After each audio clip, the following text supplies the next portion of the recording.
All right, we're going to see if this actually freaking works today. We gonna give it a shot, by golly.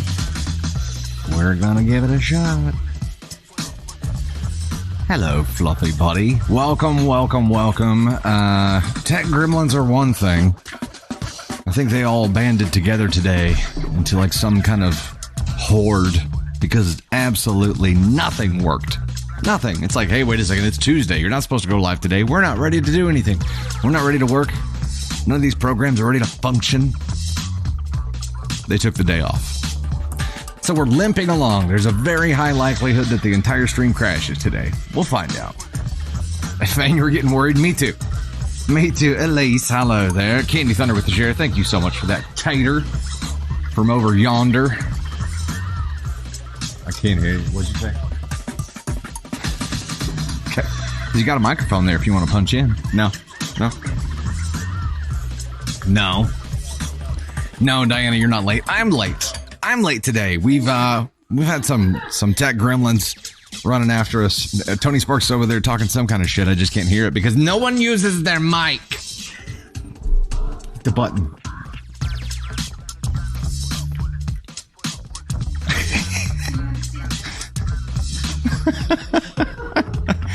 Not only have all of my technical components rebelled against me today, my team has as well.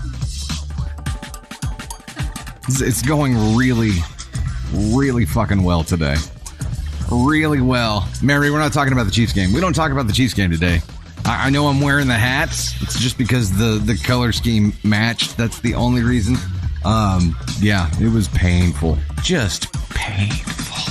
Hey, we've got a goal of 3K bolts to start us off today. We are doing the Mission Protect the Cake today. Today is all about fundraising so that we can provide cake kits to people in need who otherwise may not have a birthday cake or a celebratory cake of any kind. Our goal is to raise 100 cake kits today. And we already have, before the stream even started, 23-ish of them raised, which is awesome.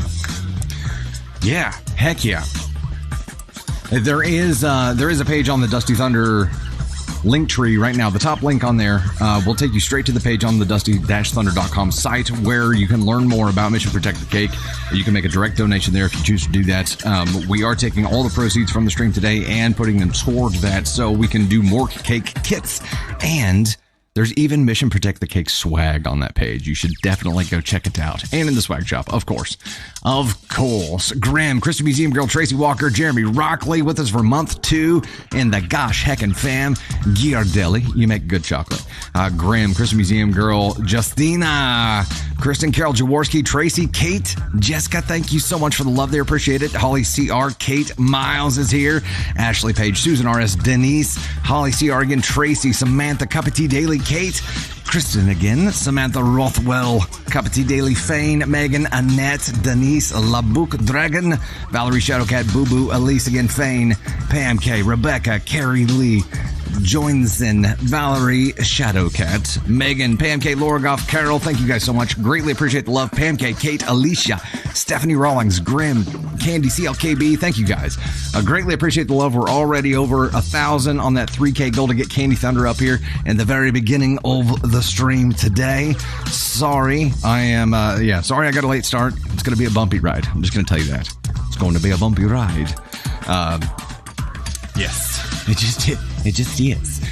All of the swag sale proceeds that we receive as well will go toward this Mission Protect the Cake. We're trying hard to really take a good run at this, and our goal is 100 today. We're already past 20, so we got a good start already. Rockin' and rolling, and Lights Bar, good call. See? Tech issues today. There's our likes bar. We're at 8.5, 8.9K already. Rock and rolling there. We have a goal of a milli. A goal of a milli today.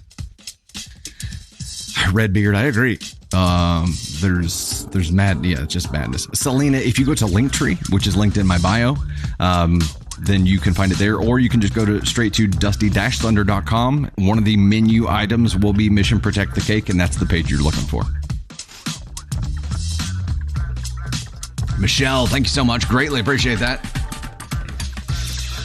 Susan RS, you just have to tap to like the stream. Just tap the screen anywhere. Right on my nose. Just boop my nose, and that should do it right there. Let's get rock and rolling here. I've got a late start. I'm sorry. So we're going to get rock and rolling here. Welcome to the Protect the Cake Live. I'm sorry. It is the mission Protect the Cake Live. Today is our mission to bring cake kits to organizations that are local around the Joplin, Missouri area, and eventually work ourselves outward from here. They are cake kits to make it possible for people who otherwise would not have a cake for a birthday or anything like that to actually have one. There. Ready-made. Not ready-made, but easy to make. All the ingredients they need, pan included. We've got a sample that we'll bring up here and show you. Often today, coming up, we have stories about it's a noisy sumbitch, isn't it? it's a no here. Tony Spark here. We'll let him be Vanna White here. This is a very loud pan. This is the cake get frosting, cake mix, applesauce, Sparkling water, bubbly. Ooh, it's not a can of champagne. And the world's loudest pan, and there's candles somewhere too. So it does come with candles. Yeah. So this is a representative kit here. We hope to be putting together 100-ish of them after today. So, but this is going to be an ongoing effort for us. It is not going to be something that we do just today. It's going to be something that we do ongoing. All of the ingredients there are meant to be able to replace the oil, eggs, that kind of stuff. So that's why you see the applesauce and the sparkling water, that kind of stuff. So yeah, you do get to hear stories today. Bretty Mermaid. We are going to be reading stories that are Thanksgiving and cake themed, but everything we do gift goal today is going to be focused on Mission Protect the Cake. Andy Butcher with us for month 6 as a member of the Gosh Heckin' Fam. Coming up. That was loud. Sorry. Coming up today, we have stories about petty Thanksgiving dishes, an office Grinch, holiday party planning drama, Thanksgiving marriage drama, Thanksgiving menu drama, family disagreements, and we have more cake stories than we can count. Not as many as we plan on making possible today, but we have more cake stories than we can count. Our first goal, of course, is 3K volts to get Candy Thunder up here, and we are well on our way to hitting that here already. In case you didn't catch on already, it is Mission Protect the Cake Day. It is holiday Thanksgiving cake themed stories for today's mission. And you can find more information about Mission Protect the Cake at that webpage at dusty-thunder.com. The proceeds we receive today will go towards putting those cake kits together for local organizations that help the less fortunate. We want to make sure that everyone, particularly kids for us, have access to cake to celebrate those special moments in their lives. If we can put a smile on a kid's face by providing them with a cake, it's a win. It is a win for us. And our goal is to get 100 cake kits put together today. I think we could do it. And again, at dusty-thunder.com, you can make a direct donation if you prefer to go that route rather than donating through the stream today. Don't forget, we also have this going on today. Wheel of Thunder is going to contain the top 10 gifters from today to existing members of the Storm and to new members of the Storm. We actually will not have a VIP live today after the stream, so we're going to spin the wheel either at the end of the stream, or if time allows, we'll spin it at the end of the stream. If it doesn't, then we'll do it on a story and we'll post it and contact winners after that fact. No spoilers today, please. Of course, we prefer not to do that. You will get your butt muted if you try to spoil, so don't do it. Jocelyn says, I know what the applesauce substitute's for, but what is the bubbly for? What is the bubbly is for the eggs. Applesauce replaces oil. Bubbly replaces eggs. Candy Thunder has told me this at least 13 times. I forget. It works. It does work. Hey, yo. First goal has been achieved. Tony Spark did tell me earlier that the gift goals that he has lined up today, if we hit them all, we're going to be able to provide 100 cake kits today. That's the way it's all arranged today. So you guys are off to a wunderbar start. Yes, likes help, shares help, interacting helps, anything you could do, any kind of interaction, you help us get it in front of more people, it definitely does help. So we're going to get Candy Thunder up here. We'll get her take on Mission Protect the Cake. Let me do your intro here. I have to do it. And for those who don't know, I created this intro so that I wouldn't have to yell it out loud here, because the yelling out loud here is what hurt her ears. So this is a way where I can still have a lot of pomp and circumstance, but what you guys hear for the intros and stuff and the music and that kind of thing only plays on the stream. No one in the studio here hears it. It's just quiet. So this was a way for us to satisfy both sides here without without impinging on her eardrums. Let's do it. Ladies and gentlemen, Candy Thunder!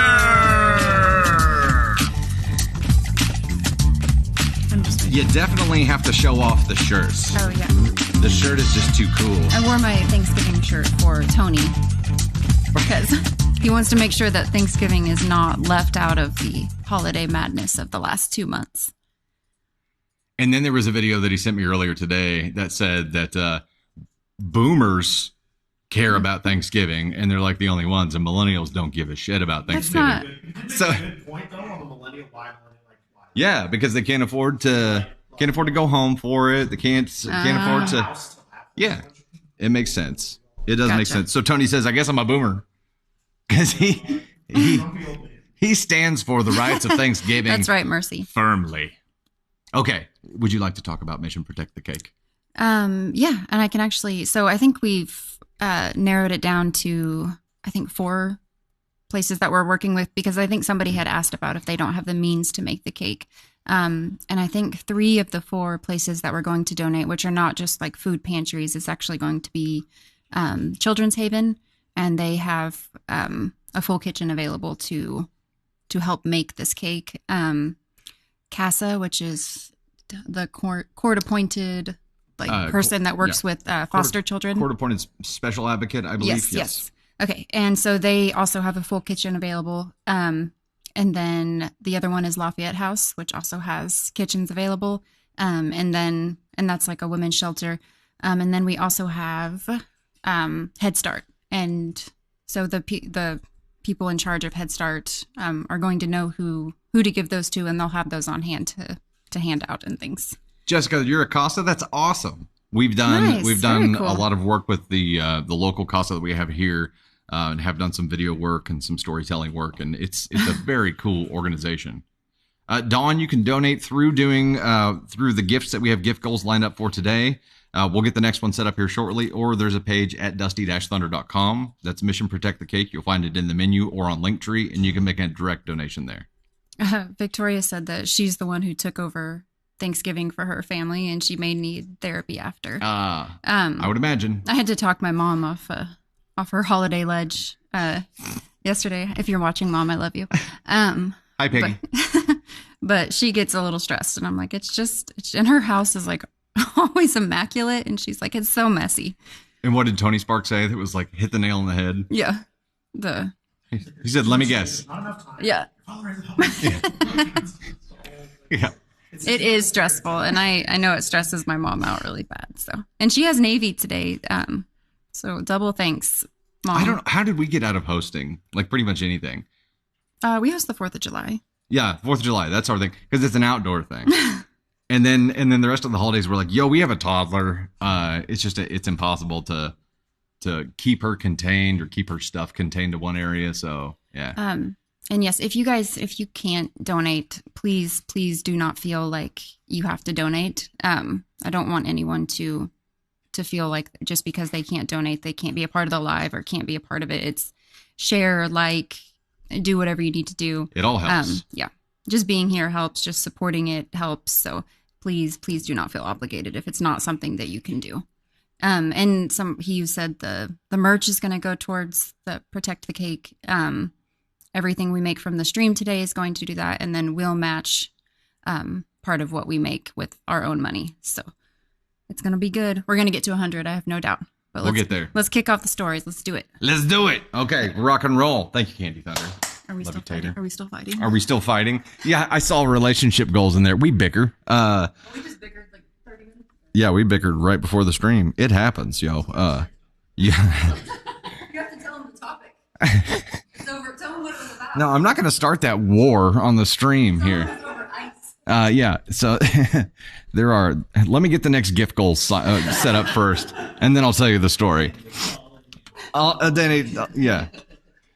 We'll tell you the story here in a minute. Let me give some thanks for this real quick. You guys are awesome. Animal792, Meg C420, Michelle, Heather, Tinker Truck, Pam K, Leo Named Water, The Funny Farm, Elise Newman, Mama Silver, Kate Kinder, Reality Checked, Ashley Page, Kelsey C, Lady Stormfly, Pandora's Diamond, Cup of Tea Daily. We've got Tamara, Mama B, Fane86, Snowman Collector, Armaniacal, Candy CLKB, Mom 2GTJ, Valerie Shadowcat, Tony Spark, DB Sender, Turkish and Anxious, Not That Ellen, Michelle McCaw, Moose Loving Girl, Steppy77, Vagina, Dreadzone, Michelle Brown, Krista Museum Girl, Diana 5520, Classic Anime Queen, Susan R. Smart, Justina, Miles, Ivana. I'm not going to read the last part. I respect it though. Natile, is it Natalie? Is it just a fun way to spell Natalie? Natalie, and Teeny Mom, and Smiley Abix. Let me get the next one set up here. The next one is going to be what? What is it? It is... Oh dear. I've lost myself. I have lost my mind today. It's official. I have lost it. This one is going to unlock a cake story and confetti. We're restocked on confetti now. Pretty sure we burned up 2 shop vac motors. That's a good time. Okay, we have donuts. Donuts are the goal here. Gigs with us for month 4 as a member of the Gosh Heckin' fam. Hell yeah. Glad to have you here. Bleach to Kids here with the first gift. Thank you so much for that. Dust Bunny, much appreciated. Sunrise Bubbles, Fly on the Wall, Chasing Butterflies, H. Lynn, Tanya, Luna Bell. We'll get rocking and rolling here with our very first story of the day, which is this. And maybe I'll come back to the bickering story later. We'll see. This story actually comes from Petty Revenge and is titled Thanksgiving Petty Revenge. You want to be a dick? I'll fix you. So this was about 10 years ago. My sister-in-law and I were very good friends before I married her brother. Fast forward several years and she loses her mind and becomes a huge dick and we aren't friends anymore. Love the intro. Her family sides with me, which probably made her even more crazy. I love to have people over and we have the party house and all holidays are at our house now. The previous Thanksgiving, she made a huge scene and I didn't want to have her at this one. I didn't want to include her and made it known. My in-laws are amazing and I love them so much that when they wanted to let her come in... Sorry, I got to reread that. My in-laws are amazing and I love them so much that when they wanted to let her come, I gave in and invited her. My father-in-law said 1 foot out of line and he'd take care of her. So she was invited, but because we were friends for years, I knew her likes and dislikes concerning food. She was not allergic, but hated nuts and any food. I managed to make all the traditional foods that everyone expected, but managed to sneak nuts in. So stuffing and sweet potatoes had pecans. Green beans had almonds. Other food were foods made that are universally liked, but she hated. All desserts had a nut inclusion. Brownies with pecans, chocolate chip macadamia cookies, pecan pie. She ate turkey and mashed potatoes and everyone else had 10 different things on their plate. No dessert for her, which was probably what she was looking forward to the most. No one noticed as it was all holiday food, but I was super smug about it all. I told my husband and a few other guests afterward, and they thought it was hysterical. I did too. Okay, so you can obviously see where this could be dangerous, right? Because sometimes food aversions are actually some form of like a small allergy. As long as OP as you know 1,000% that there's no way, shape, or form that this was an allergy and it was just a dislike. Cool. Then it's funny as hell. And only because she was a huge dick to you, right? Yeah, you definitely get the petty confetti for that one. We'll do it. You get the petty confetti. It's hilarious here. It is hilarious. Hold up just a second. I could have swore I saw somebody. Could have swore I saw Candy Thunder's brother here in chat for a second. You definitely get the petty. Definitely get the petty confetti for this. If somebody's a dick to you and then worms their way into a holiday meal, I mean, come what may. But I think the funniest part about all this is that she didn't say anything the whole time. She just got the turkey and mashed potatoes and didn't get anything else and was like, okay. So OP doesn't report that any kind of massive drama happened, doesn't report that stuff got crazy, doesn't report that there was big drama at the actual event. She just did her thing and ate and then left. But yeah, she had control, which, well, Selena Albert, are you counting the donations made on the link towards the 100? Hell yeah. Yeah, absolutely. Absolutely. We'll have to get some updates from Shane on the website for that as they roll in, but we'll somehow pull it all together. We're doing great, they say. We're doing great. More than great. You guys are just crushing it. You guys are crushing it. Meanwhile, our good buddy Beer Today, who also does like a side hustle as a photographer, it looks like he's getting ready to do a photo shoot right out in front of our studio, which is wild. Maybe he'll pop in and say hi to us here in a minute. Yeah, we're doing a great job. You guys are rocking. And we're at 657 of 800 on the donuts right now, so we're moving right along with that. Everything is rocking and rolling. And since we have a little bit of a lag intermission here, let me give you a couple of notes. We are at 14% of our likes goal right now, which is a milli. We got a lofty likes goal today. Our subscribers, we hit 600, and then it's always a little bit of a push pull for it. So we're at 599 right now. We're trying to get back up to we're trying to get up to 625 for another goal there. So if you're not a member of the Storm yet, I would definitely suggest looking into it. There are some definite perks, the biggest of which I believe is being a member of the VIP Facebook group. It is a very, very cool group. It is always our first stop for discussions or to run new ideas or new products or new content types through. Speaking of new content types, Piano Man Part 2 is out. If you caught Piano Man Part 1, you definitely want to go check out Part 2. It is out now on YouTube, Spotify, and all the others. And I'm already writing on Part 3. It's going to be good. And I've got some plans for the finished product where all three parts will come together. So we'll see what happens there. The latest Dusty Thunder podcast episode is also out now with Steve Newman, a.k.a. Stevie Wonder, not the Stevie Wonder. There was some confusion about that. Just to clarify, it's Steve Newman. We gave him the nickname of Stevie Wonder. Also, we filmed a new episode of Thunder and Spark Sunday, and I believe the edit is almost all the way through. So that is probably going to come out this coming Sunday as well. Loved it so much you heard it twice, Diana? Hell yeah, that's awesome. That is awesome. Tanya, thank you so much. Greatly appreciate it. Trish, yeah, there's a Facebook group. There's a Facebook group, which is members from the VIP group on TikTok and the the members from the YouTube side as well. Thunder Crew there. Both come together as members of that VIP group, and it's an awesome group. Awesome group. Hey, sea and sun, don't worry about it. It's I completely get it. And again, we don't want to ever put someone in the position where they do themselves harm to give to us. Never even entertain it. Never even entertain it. So, honey bear, me too. It was rough. We're almost there. 784 out of 800 on donuts right now. It'll be 10 seconds before we get there. In the meantime, Misdirect, Animal, Nicole Durham, thank you guys so much for the love there. Tony Spark, Teresa, and Jessica sending donuts through. 793, we're just a few away. Abby with the rose, Dave Turner, Angie, H. Lynn, Candy Thunder, Trish. We got there. Hell yeah. Thank you guys so much for the love. Greatly appreciate that. Let me give some thanks for this and that. Unlocked a cake story and confetti. Let's give some thanks here. We're rocking and rolling. We're building those cake kits. We're doing it. Michelle Heather, H. Lynn Cross, Kelsey C, Animal 792, Mom 2 GTJ, Southern Country. It spooked me. You're actually good confetti. Hey, look at that. Man, that is good confetti. We're going to burn out another shop back here, folks. Heck yeah.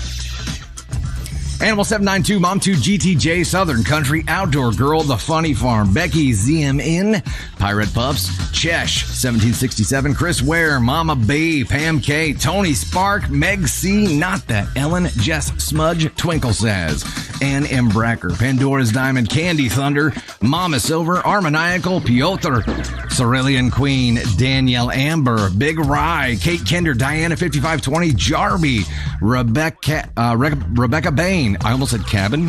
Yeah, you get it. Rebecca Bain, Travel and Style, Kristen Museum Girl, Angie Holding, Telly Floss, Dawn Banks, Coco R.A., Alina Eliza. I got to figure it out. Helena Elizalde. Is that right? It's either Helena or Helena. Helena Elizalde. Nettie73, Loera, Effulgent1, Riley1416, and Lunabelle. Thank you guys so much for helping us crush that goal. We're going to set the next one up here, and we are rocking and rolling on cake kits here. If you're just now joining in, this is the Mission Protect the Cake Live. We are fundraising to be able to build cake kits to donate to organizations that help people in need, and y'all are crushing it today. This next one is going to unlock a cake story and a Caden Thunder appearance. Another cake story. Oh boy. Okay, let's get rocking to our next story here. Once I get all the confetti off my workspace and stop pressing buttons that I'm not supposed to press. There we go. Protect the cake. Hell yeah. I had to wear the shirt today. It only makes sense, right? Oh boy. Oh no, I'm going the wrong way with my mouse. Sorry for all the beeping. Okay, let's, so cake reward story number 1. Tony Spark, is that right? Yeah. Okay, we're going to our first cake reward story today, and this one is a follower submission that is titled, Am I the Astronaut for Making a Cake That Stained Everyone's Teeth? If it stained everyone's teeth, you know that they were all having weird colored bowel movements too. Just saying. If you ever get that blue icing from Walmart, you know what's going to happen. Everybody knows. No one likes to talk about it. I'll talk about it. My 25 female best friend Elle, 24 female, had her wedding this weekend. It was a smallish wedding with only around 50 people. Elle and I have been friends since we were 5 years old. We are more like sisters than friends. I am her maid of honor, and I have helped her plan the majority of her wedding, since her and her fiance are on a pretty tight budget. I love to bake cupcakes, cakes, pies, and all sorts of pastries. So when the topic of wedding cake came up during the planning process, I told Elle I would be happy to bake the desserts for the wedding. She was very grateful, and I was just happy to help. Now on to the icing incident. Elle had a beautiful outdoor ceremony, and everything was going according to plan. The reception immediately followed the ceremony, and everyone settled into their festivities. The newlyweds only took a few pictures prior to the ceremony, and they wanted to wait until after the typical wedding festivities, first dance, cake cutting, toast, etc., to take all the family pictures. Might seem a little strange, but hey, what the bride wants, the bride gets. Elle wanted a small cake for her and her fiancé to cut, and cupcakes for all the guests. She wanted a dark maroon and dark gold icing. Those were her wedding colors. Hey, she's a Gryffindor. Hey, yo. And I was happy to oblige. The cake and cupcakes had the dark maroon icing topped with gold flowers that I made with icing. I even used edible glitter to really make the gold pop. Elle loved them, and I was pretty proud of them as well. They did the cake cutting, and everyone started eating the cupcakes. After a few minutes, I watched the smile fade from Elle's face. She and her fiancé, as well as several wedding guests, started to get concerned that suddenly their teeth were all in maroon color, complete with glitter. My heart sank. I'm trying to imagine what this looks like right now. It's like a grill. They had a grill, but it was like maroon, like a glittery, goldy maroon. Yeah, I can see that not going well for wedding photos. The icing that I used was apparently not coming off, like not at all. Elle and the other guests tried rinsing it out, wiping with napkins, trying anything to get the color off their teeth, but it wasn't working. I was horrified. Elle was now in full-blown panic. They hadn't taken any of the pictures that they wanted, and now the whole wedding party and many family members had glittery red teeth. It was horrible. I tried to calm down Elle, who was in tears. She snapped at me and blamed me for the whole thing, rightly so, and I didn't even know what to do or say. The photographer said that she could Photoshop the teeth in all the pictures, but that it would cost quite a bit more than what they had agreed upon. Elle told me that I should have to pay for it, and I didn't know what to say. They ended up taking a few more photos, many of them without their teeth showing. Why are all your wedding photos with pursed lips? I don't know. Everyone looks so sad and serious in your wedding photos. Yes. They're going for the Great Depression wedding photos. That's what they're going for. I know she's upset, but I can't afford to pay the photographer to fix the photos, and I'm not sure if I should have to. I know that the icing was the problem, but she did pick out those colors and agreed to it. She hasn't talked to me since the night of the wedding, and won't return any of my calls or texts. I did get a text from the photographer asking what email to send the additional invoice to, but I haven't replied. What do I do? AITA. Yeah, you can smile without your lips. Yeah. It's grin, right? It's a grin. That it? Candy Thunder's a pro at smiling without showing her teeth and without teeth and with teeth. She's got the words are hard. She's got the smile poses locked down, and I've got the Chandler Bing thing going on. That may be poor timing, but you know what I'm saying. It's like you're hot. You just like my hair. Elle picks the color, so Lord says, Krista Museum Girl, yeah, she didn't do it on purpose. However, my point of confusion here is that nobody tested the cupcakes, anything ahead of time. Isn't it customary if you have, for a wedding cake to do like a tasting ahead of time? But I guess this was not the customary route. It's not like they were ordering from a big well-known bakery or something. It was a friend made them. I would think that still someone would test them out ahead of time, even if it was the person who baked them. Like normally you would test one just to make sure it was all tasting okay and everything, right? Right? That's the only part that I'm confused about. I would assume that someone would test it in some form or fashion ahead of time, and then you would find out about the teeth staining ahead of time. But no, you're not the asshole for this. You certainly aren't liable for the extra costs included in that. It's just one of those incidental freaking freak accident things that happens. And I say accident because it was an accident. It's one of those freak things that happen during a wedding. Things are bound to happen. It's just one of those things. And as, you know, as a photographer and having plenty of hours logged into Lightroom and Photoshop, I can tell you, yes, that definitely would take a lot more time. However, with AI tools now, they're being incorporated into those things and it makes it a hell of a lot faster, but still there is extra time. C says, good question here. It was her choice to do the photos after eating. And that was probably the big bonehead move here. And you, OP, you didn't have any control over that. Do people normally do pictures before ceremony?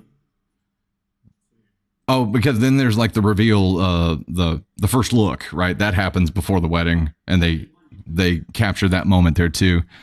It's been a while, so I'm trying to remember everything here. But Sorelia, yeah, it's why you take photos before. It makes sense before anything can happen to it, and then you're all primed and everything. Photos for the golden hour. Yeah, there you go.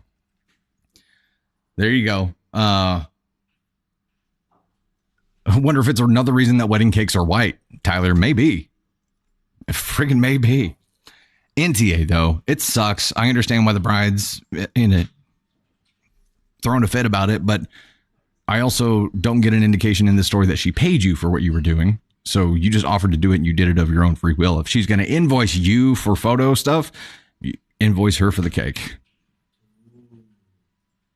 All's fair. That's where I'm at. Yours was white and green. We had, ours was like whitish icing, but it was like a strawberry. What would you call our cake? It was unfrosted, but it had like a glaze kind of. It had the strawberries and berries. It was so good. So good. We should get another one of those. Yeah. We went the budget route. We did. The invoices should cancel each other out. Yeah, there you go. Be like, all right, if you want to play that game, here you go. Here you go. Sierra, thank you. Hey, we're at 11:54 of 3K on the fire right now, which is our next goal, to get a cake story in Caden Thunder up here. In the meantime, we're going to get back on our horse with our normal stories here. It's the Office Grinch story. And as soon as I saw this title, I was like, is this about Tony Spark? What if it was? Okay, we're going to dive over to our next story here and get rocking and rolling.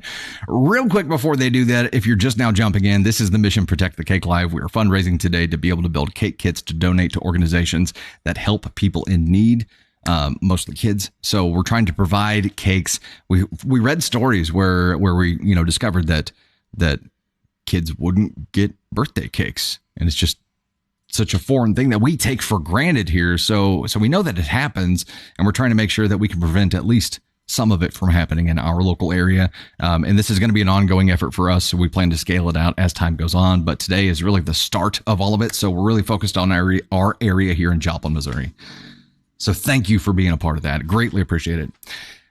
This follower submitted story is titled, Am I the Astronaut for Refusing to Play Christmas Music in the Office Until After Thanksgiving?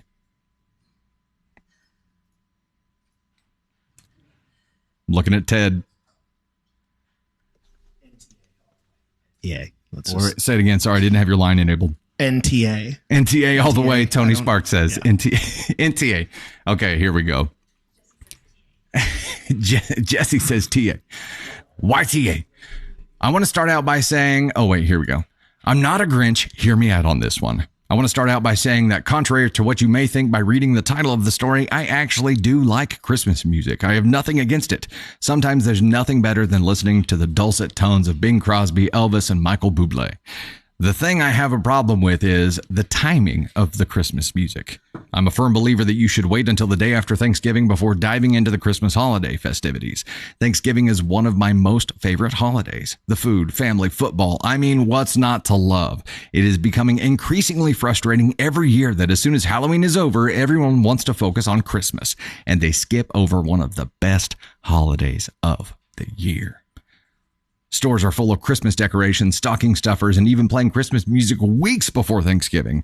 What is the harm of just waiting a few weeks until Thanksgiving is over? Even at our office, my coworkers are increasingly putting on the pressure to play Christmas music when deciding what we should listen to for the day. It's too much. I look like the Grinch by refusing to play it, and they are all making me feel like an asshole.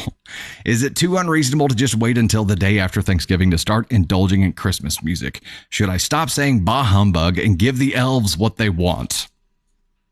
Yes. Okay, I have to ask. Is this you, Tony Spark? Okay, this is Tony Spark. Confirmed. This is Tony Spark, everybody. This is Tony. Okay. We've got a mixed bag here of like NTA, of give the elves what they want. I think Tony Spark's going to come up and give us his two Thanksgiving cents here. Come on. Listen. Defend yourself. Defend yourself. All right. Listen. Like I said, I have nothing against Christmas music. I just want to say I played a Christmas song today. For Jessie. Granted, I gave her one song, and I was like, "Will you get one song?" And this is what you. Way to go, Scrooge! Listen. Thank you. People are saying that I'm correct. Stay strong, not the asshole. That's right.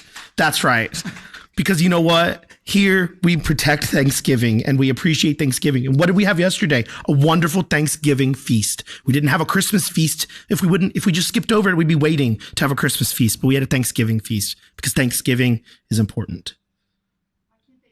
Because you need to give Thanksgiving its own time. Everything else gets its own. 4th of July, fireworks, Halloween, costumes. Why does Christmas get like 3 months? They shouldn't. Team Tony, hey. Team Tony for president. Protect the turkey. That's what I'm talking about. We're not just protecting the cake. We're protecting the turkey today. Somebody said protect the turkey. Look at this. I don't know. Check out the chat, people, because the chat is agreeing with me. The chat is agreeing with me on this one. Listen, I don't need to walk into Walmart on November 1st and hear Christmas music. That doesn't need to happen. I understand that there's an underserved demographic for Thanksgiving music and songs. But listen, stay strong out there, people who are with me. Look, you got 3 more days, and then you can play all the Christmas music you want. I'll play Christmas music all you want after that. Because it's you are the one. Jesse is the one who really wants the Christmas music, and I'm just not giving in. Thank you for coming to my TED Talk. You're good.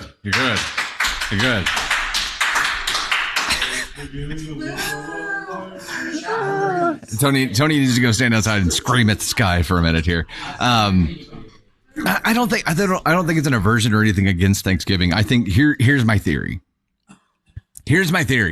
I think this all actually goes back to how the retail industry has taken what used to be Black Friday, which didn't used to be a thing way back in the day when we were kids. Black Friday was not a thing, I don't think. And then it was a thing. It was Black Friday, right? Thanksgiving just became like the day after Thanksgiving became an immediate pivot to Christmas. It was Christmas shopping, but the industry waited until then. Now, over the past 10 years, Black Friday isn't even a thing anymore because Black Friday savings start a month before. Halloween ends, Black Friday savings starts. So retail industry, yes, as soon as like on Halloween day, you can go into Target and all the Halloween stuff is halfway packed up and Christmas has already crept out.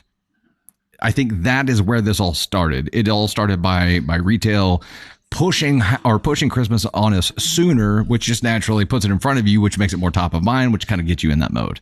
There are people who just love Christmas, and I get that, but I don't think it's anything against Thanksgiving. I don't think it is. I don't feel as strongly as Tony Spark does about it, though. but yes, Thanksgiving before Christmas. I agree with this. However, we tried to pull up a Thanksgiving playlist yesterday. We found a great song. We found like a couple great songs, but there isn't like a Thanksgiving music station like there is for Christmas. You know what I mean? There just isn't. It's weird. It's weird. It's all Christmas music. It's interesting.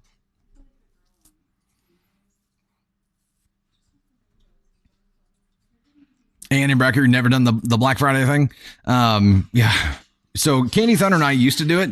And way before the Dusty Thunder Adventures started, I would actually live stream like from stores that we were going to. And it was all comical because I didn't want to be there and it was my hell. But it was hilarious and it became a thing that people started to pay attention to, just personal connections of mine. Maybe we need to do that this year where I live streamed from the stores that we were going to on Black Friday. Better yet, let's take Navy to Black Friday shopping and just let her run loose. Take Navy? Black Friday shopping? Just let her run amok. Amok? No, I haven't been in a long time, and I have no desire to. I can't drive down the road without losing my faith in humanity. I can't imagine going out on Black Friday and seeing people act like animals while shopping and not. Can't do it. Can't do that. She was being facetious, Don. She wouldn't do that. Navy Thunder on like in stores period already runs amok. So on Black Friday, when it would just be that much more frustrating. Yeah, it's going to be like 10 years before we take her to do that kind of thing. Yeah, she was clearly 100% kidding. 100%. Hey, we're over the halfway point for the fire goal already. We're still rocking and rolling and pushing that way. In case you want to make a direct donation, we have the page at dusty-thunder.com. The page is Mission Protect the Cake, where you can make a direct donation or shop swag there too. So go check that out. Frying multiple turkeys again this year, Mama Bridge. I've never had a fried turkey. I don't know how, but I never have. It sounds delicious. I bet I would love it. Just never been somewhere where they did a fried turkey. Tiana, the sales aren't what they used to be. I agree with that too. And part of that, I think, is because they spread it out over such a long period of time. It's weird. It's weird. Oh, I have a pretty good idea what I'm missing. I've just never had the opportunity. It's wild. I'm about to order myself a fried turkey just so I can have one. Are you okay with that, Candy Thunder? I'm going to order a deep fried turkey. She says, no. I'll eat it myself.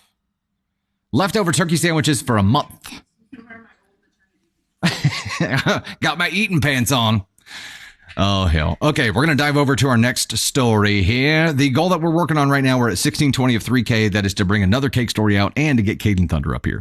Just as a reminder, our next story comes from the AITA subreddit and is titled, Am I the Astronaut for Not Wanting to Organize a Mandatory Office Holiday Party? Yeah, we are sticking with the theme today. Hi, Reddit. So I started a new job in late summer last year. It's a great job and the people are awesome. It's the best employer I've had in years. One of the reasons they are so great is that they have an excellent culture and they are a lot like a family. In most senses, that is a good thing. It leads to good collaboration and trust. But is it possible to be too chummy?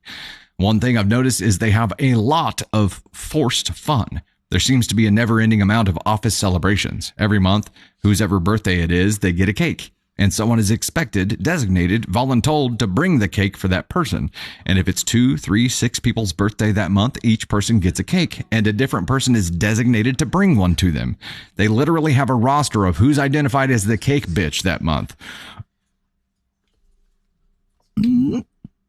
Surely one cake for everyone is enough. This goes to the shared birthday conversation that we had on Sunday night. While now it is the holidays, and every Thursday through the entire month of December, we are supposed to have some kind of celebration where we wear ugly Christmas sweaters, and play fun games and bring in food.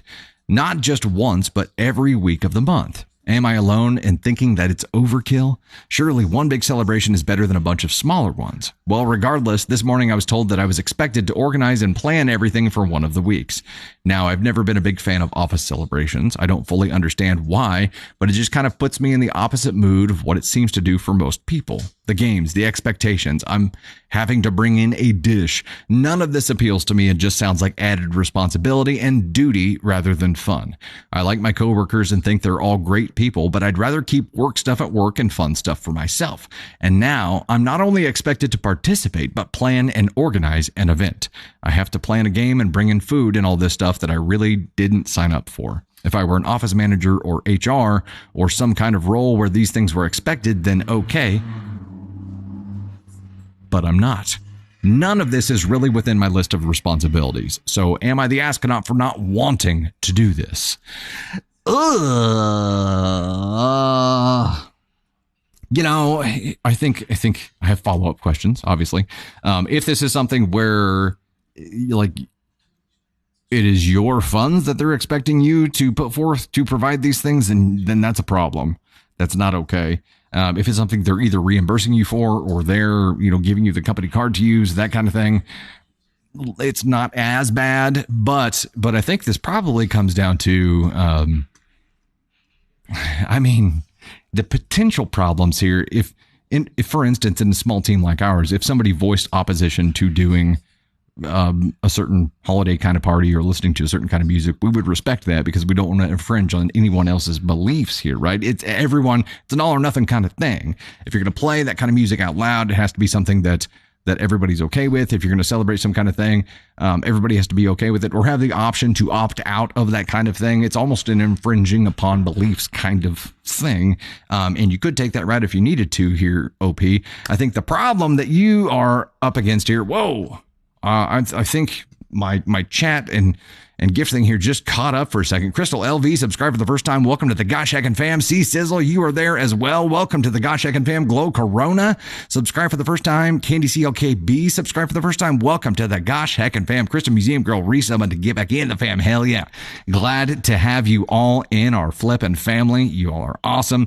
Jilly5, Sarah, Jennifer, Widowcast, thank you guys so much for the love there. Greatly appreciate it. We still have a lot of fire coming through there. Michelle Heather sending through a whopper of the 117. Thank you so much for that. We're still pushing. 1980 a 3K. Okay. Had a momentary tangent. Sorry about that. It's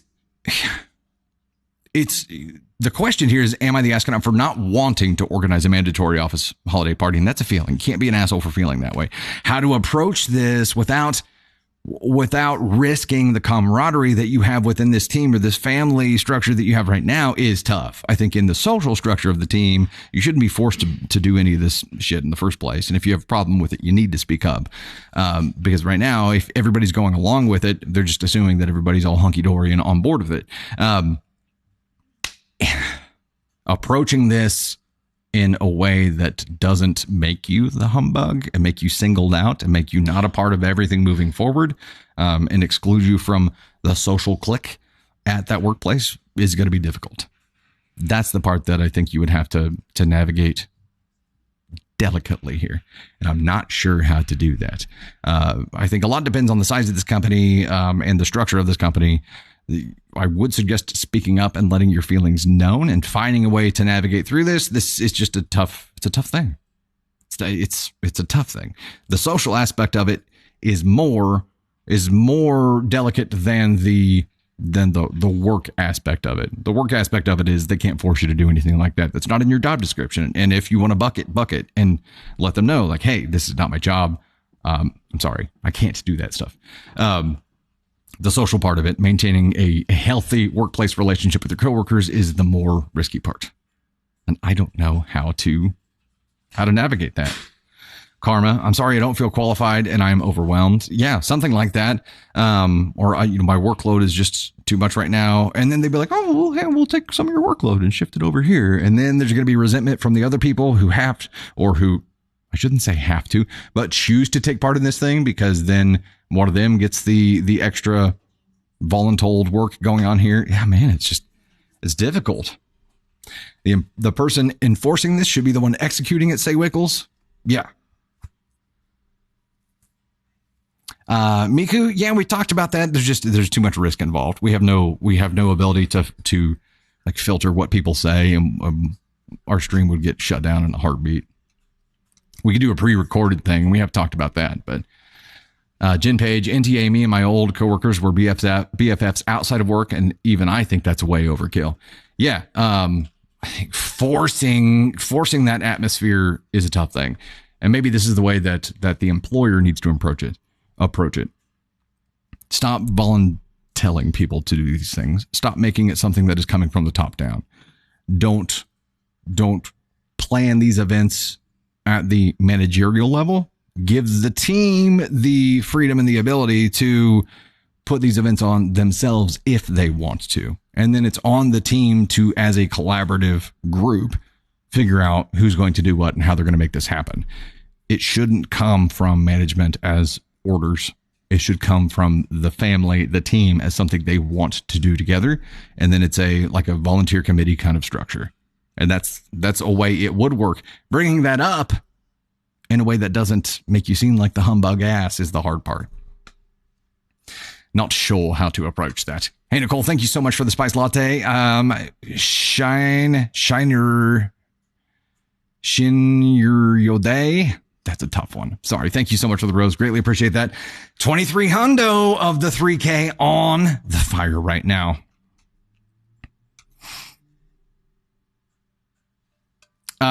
Kiel, thank you so much. Greatly appreciate that. Jesse says, create an employee engagement committee to avoid this and create signups. There you go. It needs to be a volunteer-led thing. But undoing this is the hard part, right? Nisi, you worked at a call center. It was difficult to hear the customer sometimes. Yeah, hell, even in here with our small team, if we're on a call with a client or something and we've got festivities or even people are just engaged in conversation, it can get tough. Kelsey, you have an event planning committee at your planning group at your job. I think that's the way it should go. It should be a volunteer kind of thing.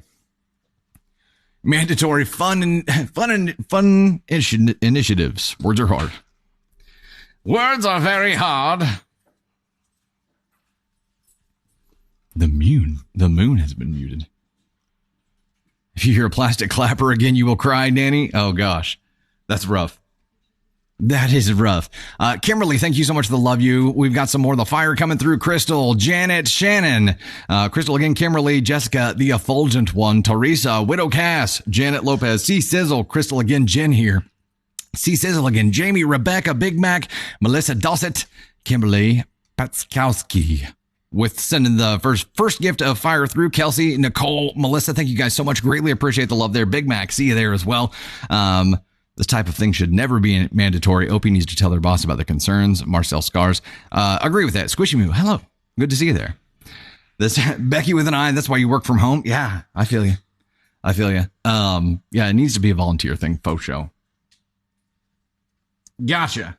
A quick note before we dive over to our next story here, and we're just about 500 away from hitting our fire goal right now. The gift goals that we have today, in case you've joined up, since we've last talked about it, is all for Mission Protect the Cake today. And Mission Protect the Cake, I believe I have a screen here for it somewhere, right? Yeah, here we go. This is Mission Protect the Cake. And this is the whole point of the show that we're doing today. We are fundraising to be able to create cake kits to donate to local organizations here to us in Joplin, Missouri, who help less fortunate people. We've got 4 organizations we're working with right now to be able to provide cake kits for. We're trying to create 100 of them today so that we can stock them up to be able to help local people and provide a cake for someone who otherwise would not have one. Parents who can't provide one for their kids, families who would not otherwise have one. CASA is one of the ones that I know we're working with a lot of organizations that have kitchens to where they can actually make it there, so that we're not relying on people to take it home and have to make it there too. Organizations who can do it all right there is really what we're focused on right now. And this is an ongoing thing for us. It is not a one and done one day kind of thing. This is going to be an ongoing mission. We've even talked about the possibility of scaling this out and bringing in some of our VIP group members to have them focus on their local organizations as kind of an ambassador of Mission Protect the Cake, which is something that Candy Thunder is super excited about.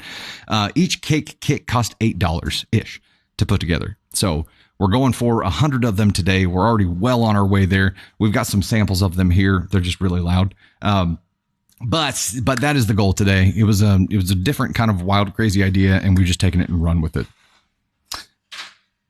Pretty darn yarn. Why did the talk not tell you this was live right now? I don't know. TikTok and their notifications, they're all over the place. This is also a really good opportunity for me to tell you, though, that you can subscribe to SMS notifications if you go to dusty-thunder.com and not have to rely on TikTok to let you know that we're live. You can get a text, and it is international. So, oh yes, of course, Nisi. Thank you for the reminder there. For those of you who can't donate, please don't feel pressured to do so, or don't feel like you're not participating in this. Liking, sharing, engaging in any kind of way is a huge deal for us. So you are a part of it, even if you're not donating directly to it. This is an example of the cake kit.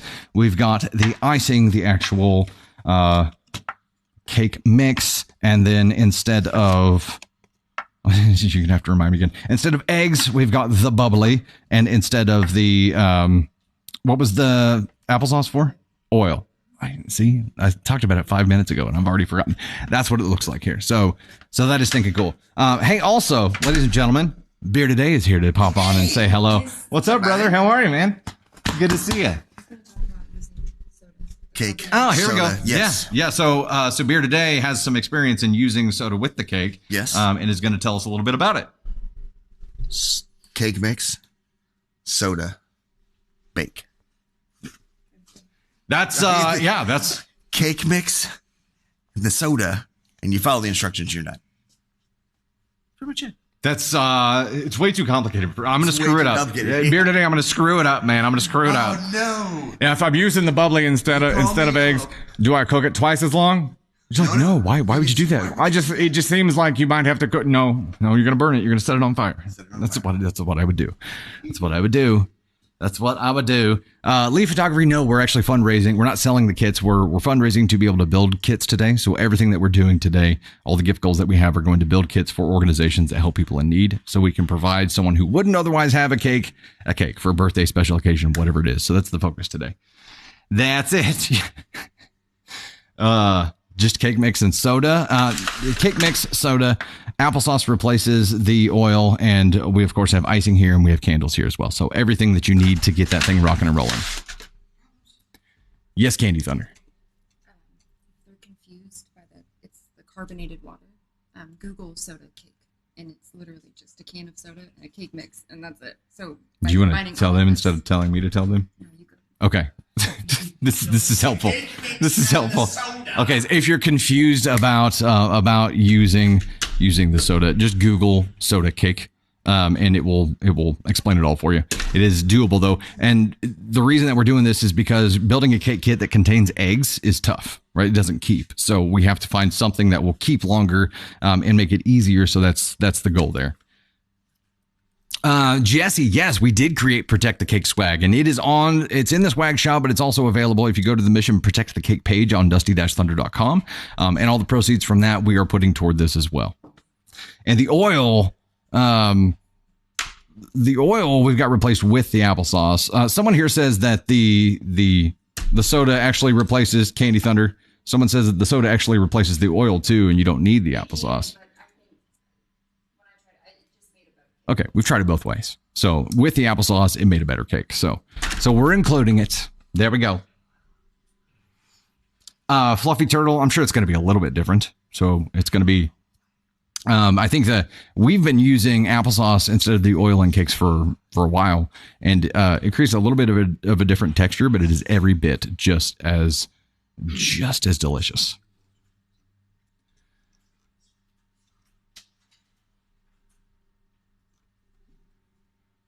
We should do a recipe in with the cake kits, like instructions. Okay, so we've got instructions that we're including along with that, and also we have Mission Protect the Cake stickers that we're including with it too. Hell yeah! There we go. All right, we're gonna go ahead and jump to our next one. Actually, we're at 2970 of 3K right now, so we're getting ready to unlock another cake story and Kate and Thunder. We met it. Hey, I just hadn't updated on my end yet, so we met it. So we get to do another cake story here. Let's talk about this for a second. Kelsey C. What?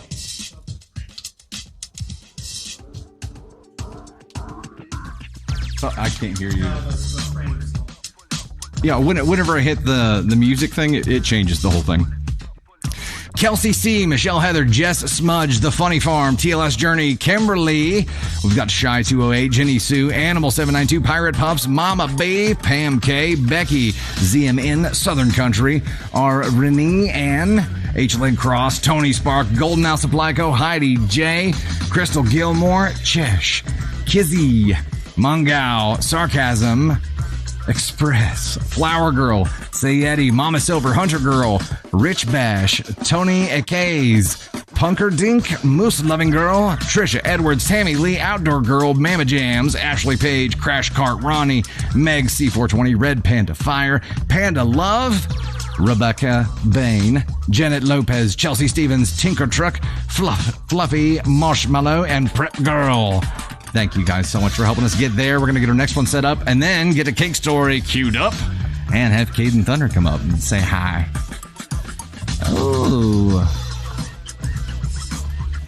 Heyo. We got some Thanksgiving theme stuff going on here.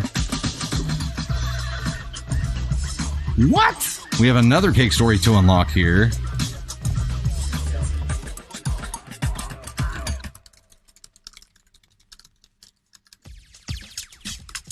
Okay, we have 1K, Tucker the Turkeys, to unlock a cake story and Tony Spark appearance and confetti.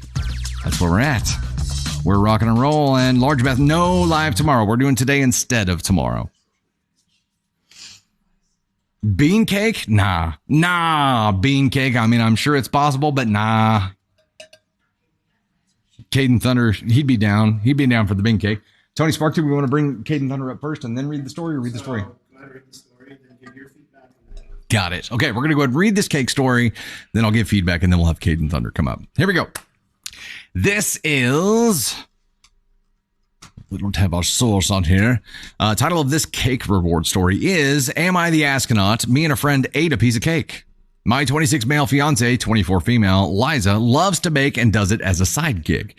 The other day, me and my buddy, also 26 male, Josh, spent a long, hot afternoon golfing. We came back to my place and we were starving. Liza had just finished a Little Mermaid cake for her niece's birthday party tomorrow. It was a large cake, at least a half sheet size. Josh and I raided the fridge and pantry, but there wasn't much to eat. We ended up cutting off the end of the cake, about 3 inches all the way down. Oh no, come on, dude, bro.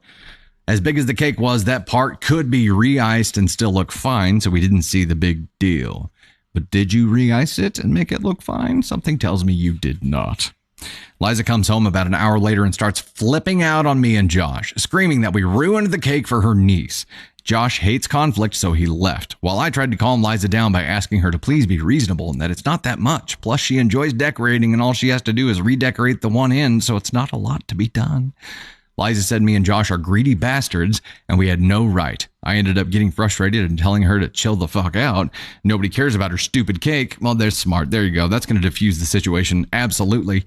Liza locked herself in the room, and I heard her crying and calling her sister about the cake. Her sister ended up calling me and cussing me out for upsetting Liza and ruining her daughter's birthday cake. I guess Liza gave her sister Josh's number too, because her sister called and flipped out on him too. Now Josh refuses to come over and hang out until Liza and her sister both apologize to him. What? He has trauma from past conflicts and doesn't feel safe being here around Liza at this point. Liza says hell will freeze over before she apologizes. All of this drama because we were hungry and ate a little bit of a cake. Am I the astronaut? Are we the astronaut? Me and Josh. Yes. Yes, yes, yes. Also,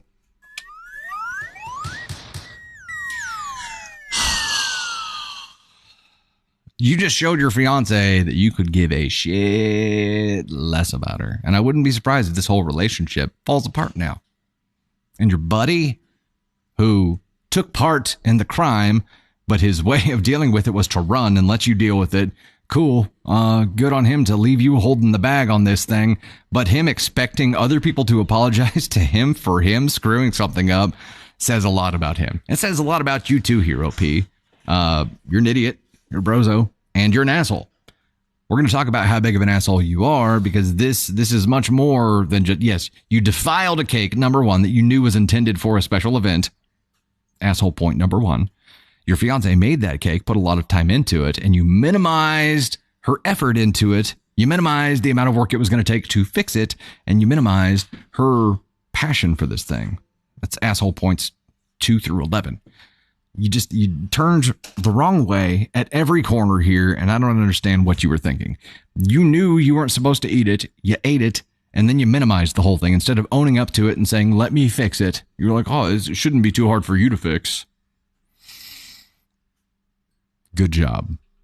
Oh, and by the way, you imploded your relationship in the process here. Well, that doesn't look right. This is one of the tech issues I've been having today. Oh, there we go. Okay, that at least looks a little bit better. Where would you guys put Brozo D and Brozo Dumb on the ASCON scale here? Got a lot of ones for the insults that happen after.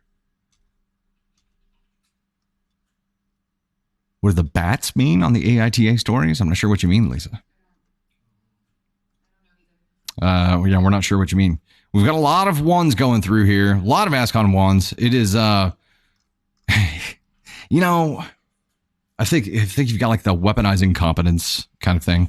It may not be maliciously evil, but the incompetence side of it definitely drives it to being an extremely stupid thing to do. I would lean toward 2 until he blew up and minimized her and told her nobody cared about her stupid cake after that fact. That was malicious. That's where this turned from being a dumbass offense that definitely shouldn't have happened, but it was a dumbass offense, to malicious. Whenever he, instead of owning up to his mistakes and offering to fix them himself, or with his buddy, instead just started knocking down his fiance over it and saying nobody cares about your stupid cake anyway. That's not how you solve a problem. That's how you make a smaller problem a bigger problem, and that is where he chose to be an ASCON 1 in this whole scenario. Up till then, it was probably an ASCON 2 fixable thing. Then he just lit the match and set fire to his whole world. And I legitimately would not be surprised if they are not engaged after this, because it is a much bigger thing to say something like that to your fiance. Say, oh, this thing you put all kinds of time and effort and passion into, no one gives a shit. And expecting her and her sister to apologize to both you and your friends. That sweetens the deal here. That makes you that solidifies your place in ASCON 1 here. And your buddy's right there with you as an ASCON 1. He didn't say the shit that you said, but he ran and let you deal with it. And then when he got his ass chewed for it, he is demanding an apologize. He's demanding an apology from people that he wronged. Nope. No. Brozo, ASCON 1s. The pair of you. You know who we should get up here to talk about this? We should get Caden Thunder up here to talk about this. What do you say? What do you say, Caden Thunder? He said, I'll go up there and talk. All right, here we go. We're going to bring him up. Ladies and gentlemen.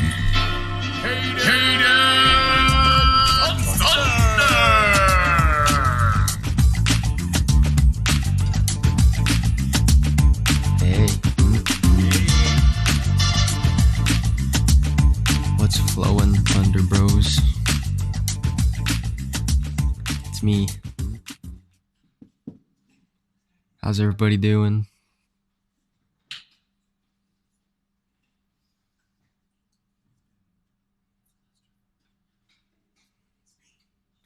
Hi. I said, how's everybody doing? I'm just reading everybody's responses to me. How are you guys doing today? How's the Tuesday live feeling?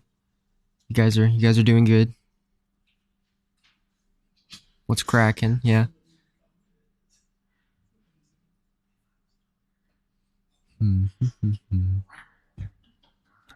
I'm doing pretty good today. I'm just listening to the stories. I've been reading stories, watching the live. It's going. Caden's a little tired today, so. So, you went and saw Bert, right? I did. I went and saw Bert Kreischer. Yeah. Tell us about that a little bit. That show was hilarious. I went to the Bert Kreischer comedy show that Tony was supposed to go to, and he didn't. He's sad about it. Should have been there. It was Michelle Heather, thank you for the Here We Go. Yes. Thank you. It was super fun. I laughed a lot.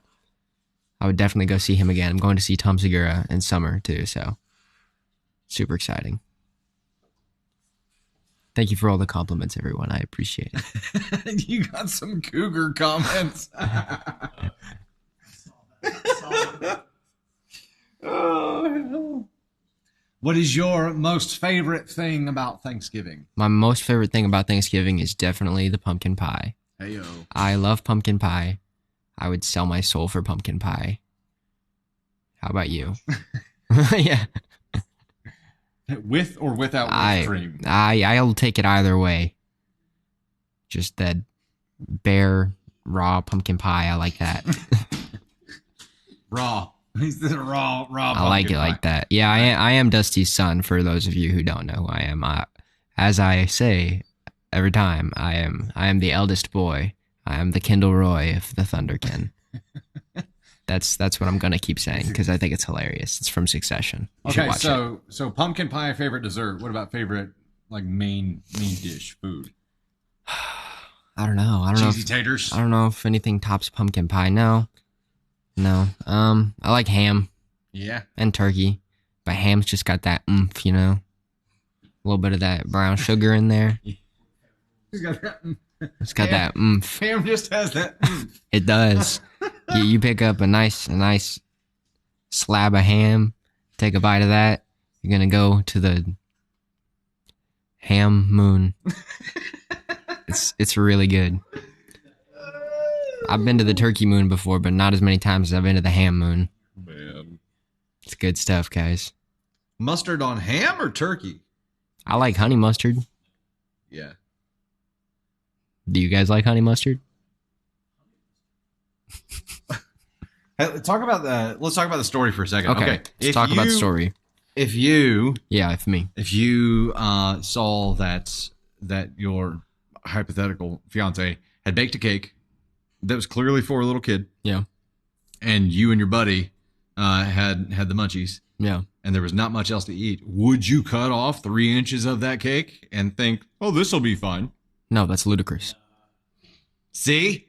Ludicrous. This is madness. For shame. Full shame. Shame. Get the bell out. Shame. Shame. Shame. We need to get one of those bells here for just these kind of moments. Like a triangle. The instrument.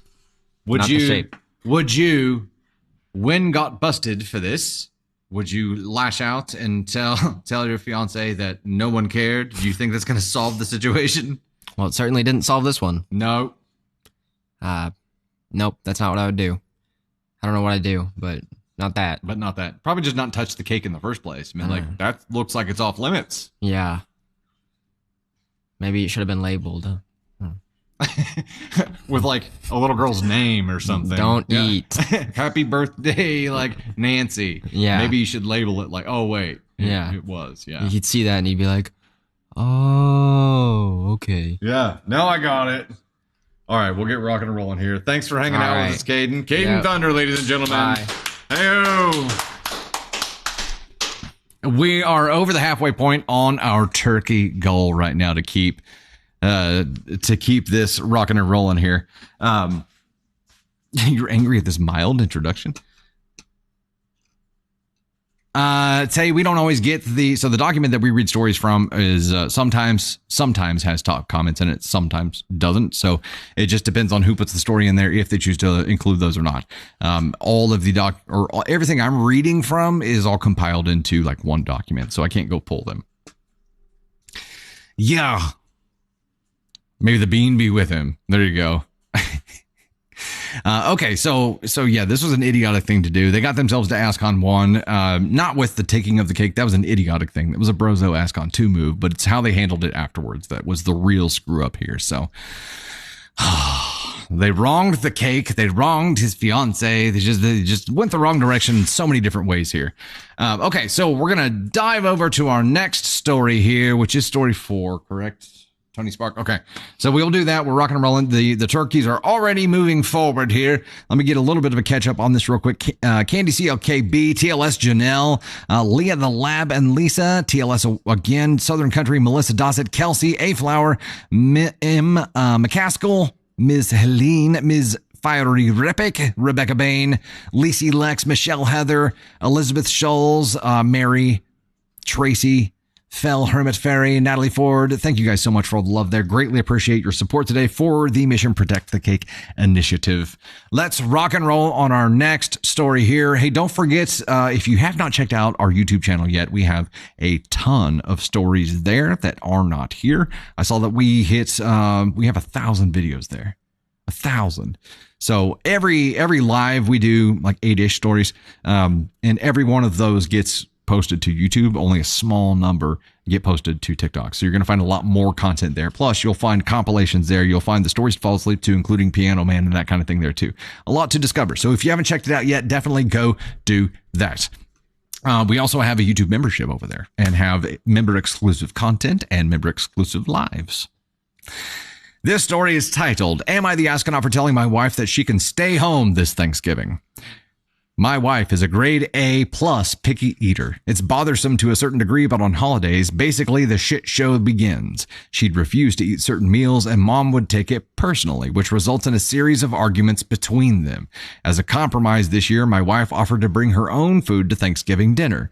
I was stunned. I asked if she thought this through and she looked at me confused. I told her about how weird it'd be for her to bring her own food, especially when she wouldn't be sharing it with anybody else, and told her to think about how mom will react. She got very offended and upset.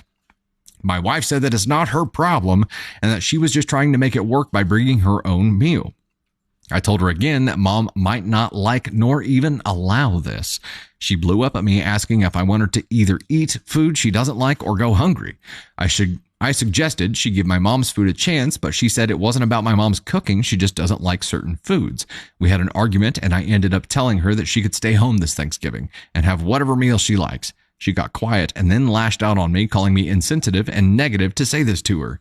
I repeatedly asked her to calm down, but she couldn't stop ranting about how I was basically willing to exclude her from a major event. How did you ask her to calm down? How do you ask someone to calm down and do that in a way that doesn't piss someone off? It's like, I mean, normally people tell people to calm down. They're like, calm down. Asking someone to calm down would be like, would you please calm down? I don't even know how you deliver that line. It is worse somehow. Calm down, question mark? Who put a question mark on the teleprompter? The Human Torch was denied a bank loan. She started cold shouldering me about it while at the same time guilting me, saying I'm treating her poorly after she offered the perfect compromise. Update. And so my wife has decided to go spend Thanksgiving with her family, who by the way live hours away. So this means unnecessary travel expenses instead and basically ditching me for the whole week. Y'all happy now? Though I appreciate some insightful comments on the situation, some others, question mark? Not so much, especially with these assumptions claiming that my wife has allergies. She does not. Where'd y'all get that from? But anyway, it's all good now, I guess. It's all good now, I guess, though I'm not too thrilled with her decision. I feel like she's doing it to spite me or to get me to cave in. Question was in the beginning here, am I the astronaut for telling my wife that she can stay home this Thanksgiving? Yeah, in my opinion, yes, because we've read stories before where someone came and didn't like the food that was there, couldn't eat the food that was there. And the solution that we presented that at that time was if you can't eat or don't like food that's being offered there, bring something for yourself. She did offer a solution here. She did want to bring her own food to eat. And like she said, it's not about her mom's cooking. It is about some foods that she just doesn't like. And why would you eat food that you don't enjoy just to please her mother? I understand that mom might not be happy by this. I understand that she may be offended by this. But mom has to accept that this is a compromise too. This is a form of a solution. She's at least choosing to take part. She's choosing to be a part of the family event. She's just not eating the same thing that everyone else is. And that, to me, sounds like a solution. He's dug himself a little bit of a grave here. He or she has dug themselves a little bit of a grave here, and telling her just to not go rather than deal with the drama. I mean, I understand where he's coming from here, because he's thinking about mom. Thinking about mommy and how she's going to get upset, and he's thinking about his mom's feelings over his wife's feelings, and that's a problem. That is one of these. That is a red flag. That is letting... Your mom can't be your priority over your wife, bro. It can't. It just can't. And when it is, that's how you end up with one of these. We don't have a mama's boy button yet, but it is definitely how you get one of those. This really needs to be a conversation that you have with your mom. Because you said in here that inevitably they end up arguing between each other. I think you've got to step in and have a conversation with your mom and be like, look, here's the deal. These things she just doesn't like. Why would you eat something that you don't like? It's not personal. It's not about how you cook these things. It's just about these things or things that she does not enjoy eating. So she's bringing her own food so she can still be with the family. What is the problem with that? And yeah, she's still going to take it personally, but she's got to be able to check those feelings and understand that this is a solution. And this is something that prevents the arguments that happened before. And instead, you get to go without her this time and spend your Thanksgiving with your mommy. It's not a solution. It's not a good look. And this is probably the beginning of something bigger. I hope that it all gets figured out.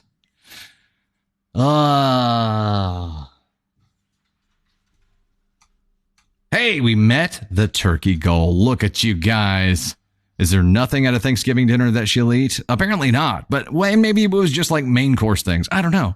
But the point was, she offered a solution. She offered a compromise here.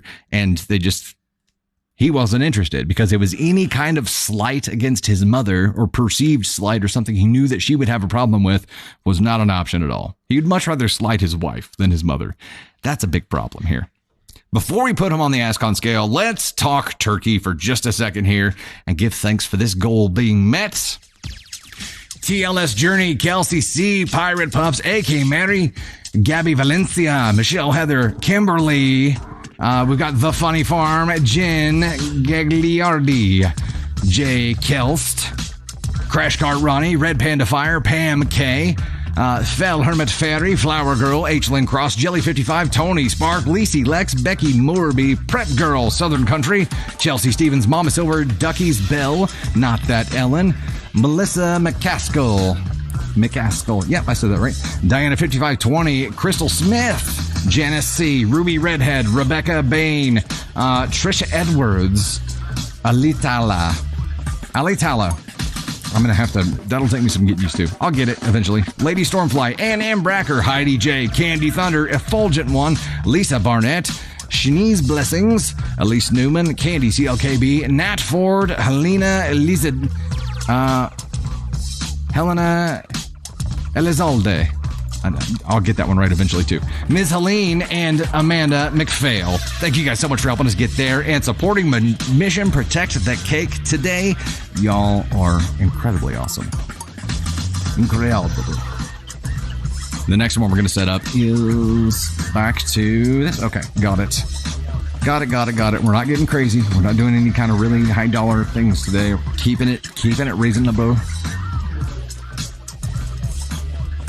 Ooh. Spicy Thanksgiving story. I cannot hear you. What? It says Spicy Thanksgiving. Oh, no, that's the next one. Sorry, I'm skipping. A spicy cookie story. And candy feedback. Woot! We have 800 donuts is the goal here. We are over the halfway point on our likes goal here too, and we're at 609 of 625 on the paid subscribers goal. So we're rocking and rolling there too. Is it confetti time? Hey, yes. Okay, cool. So that one that we just got unlocked, cake story and a Tony appearance and confetti. I'm going to shoot Tony with confetti. That's what's going to happen here. Are you going to read the cake story? No. Oh man, come on. Who wants to see who wants to see Tony read a cake story? I can do a live poll on here now. Let's do a quick poll. Quick poll. Dusty, no. Oh, Tony says no. Okay, hold on just a second. We're going to get him up here. Let me do the intro. Ladies and gentlemen. Tony's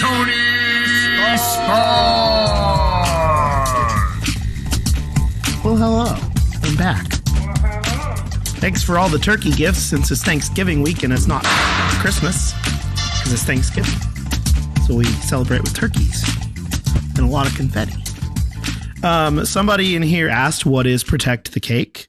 So Protect the Cake is Mission Protect the Cake.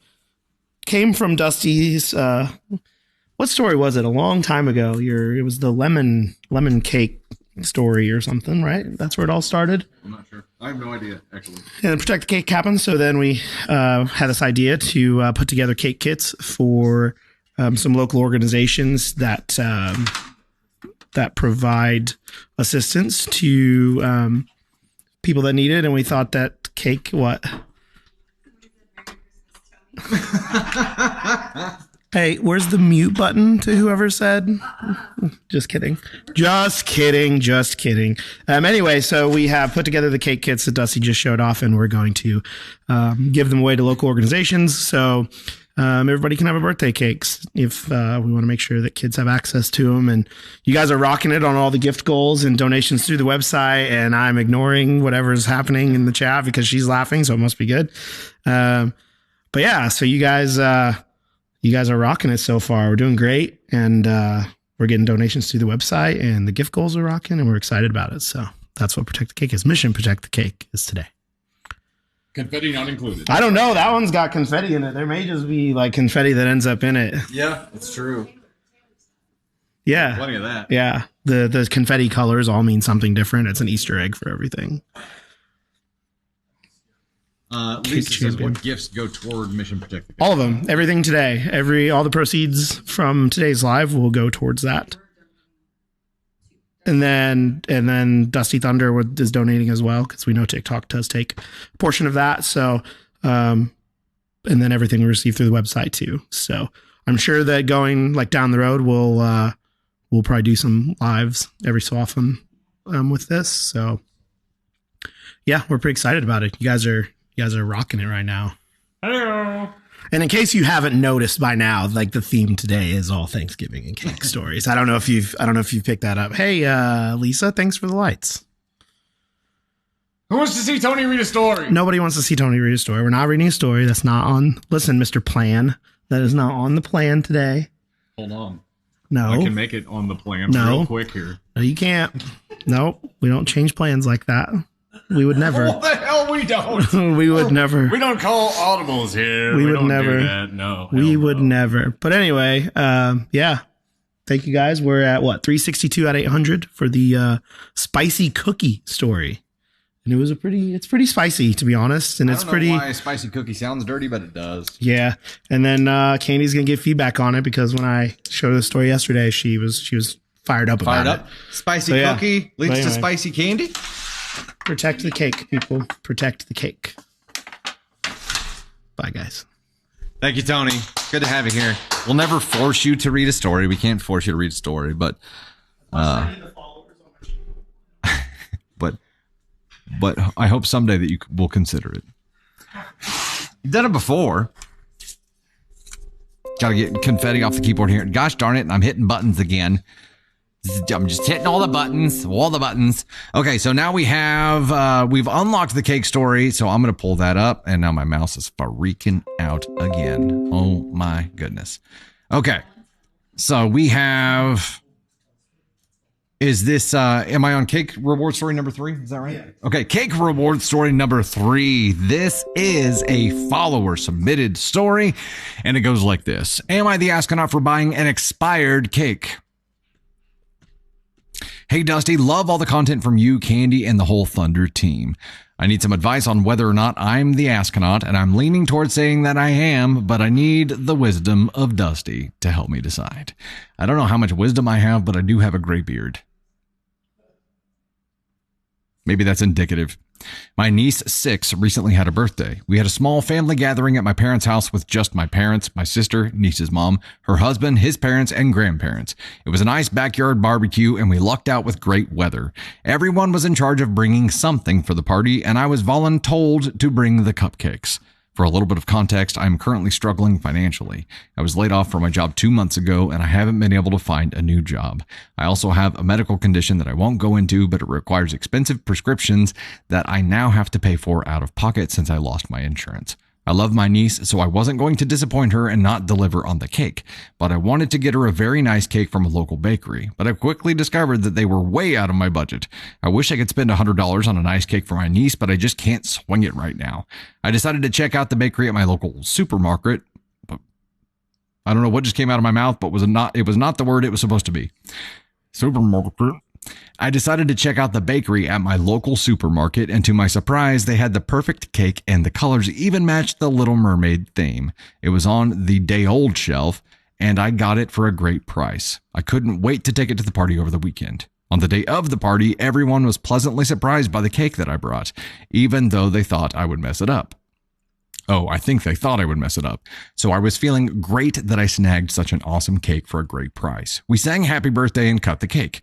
I will admit the icing was a little bit hard, but not too bad. Everyone was enjoying the cake when suddenly my sister looked at her husband's piece and said, "What is that?" She was referring to a few greenish spots in the cake. My dad said, "Oh, they must have baked in sprinkles." It was not sprinkles. It was mold. Oh, no. No! No, so up to this point, I was like, oh, if they were selling it at the store on the day old rack, surely it was still okay. But then the extra days happened and then mold?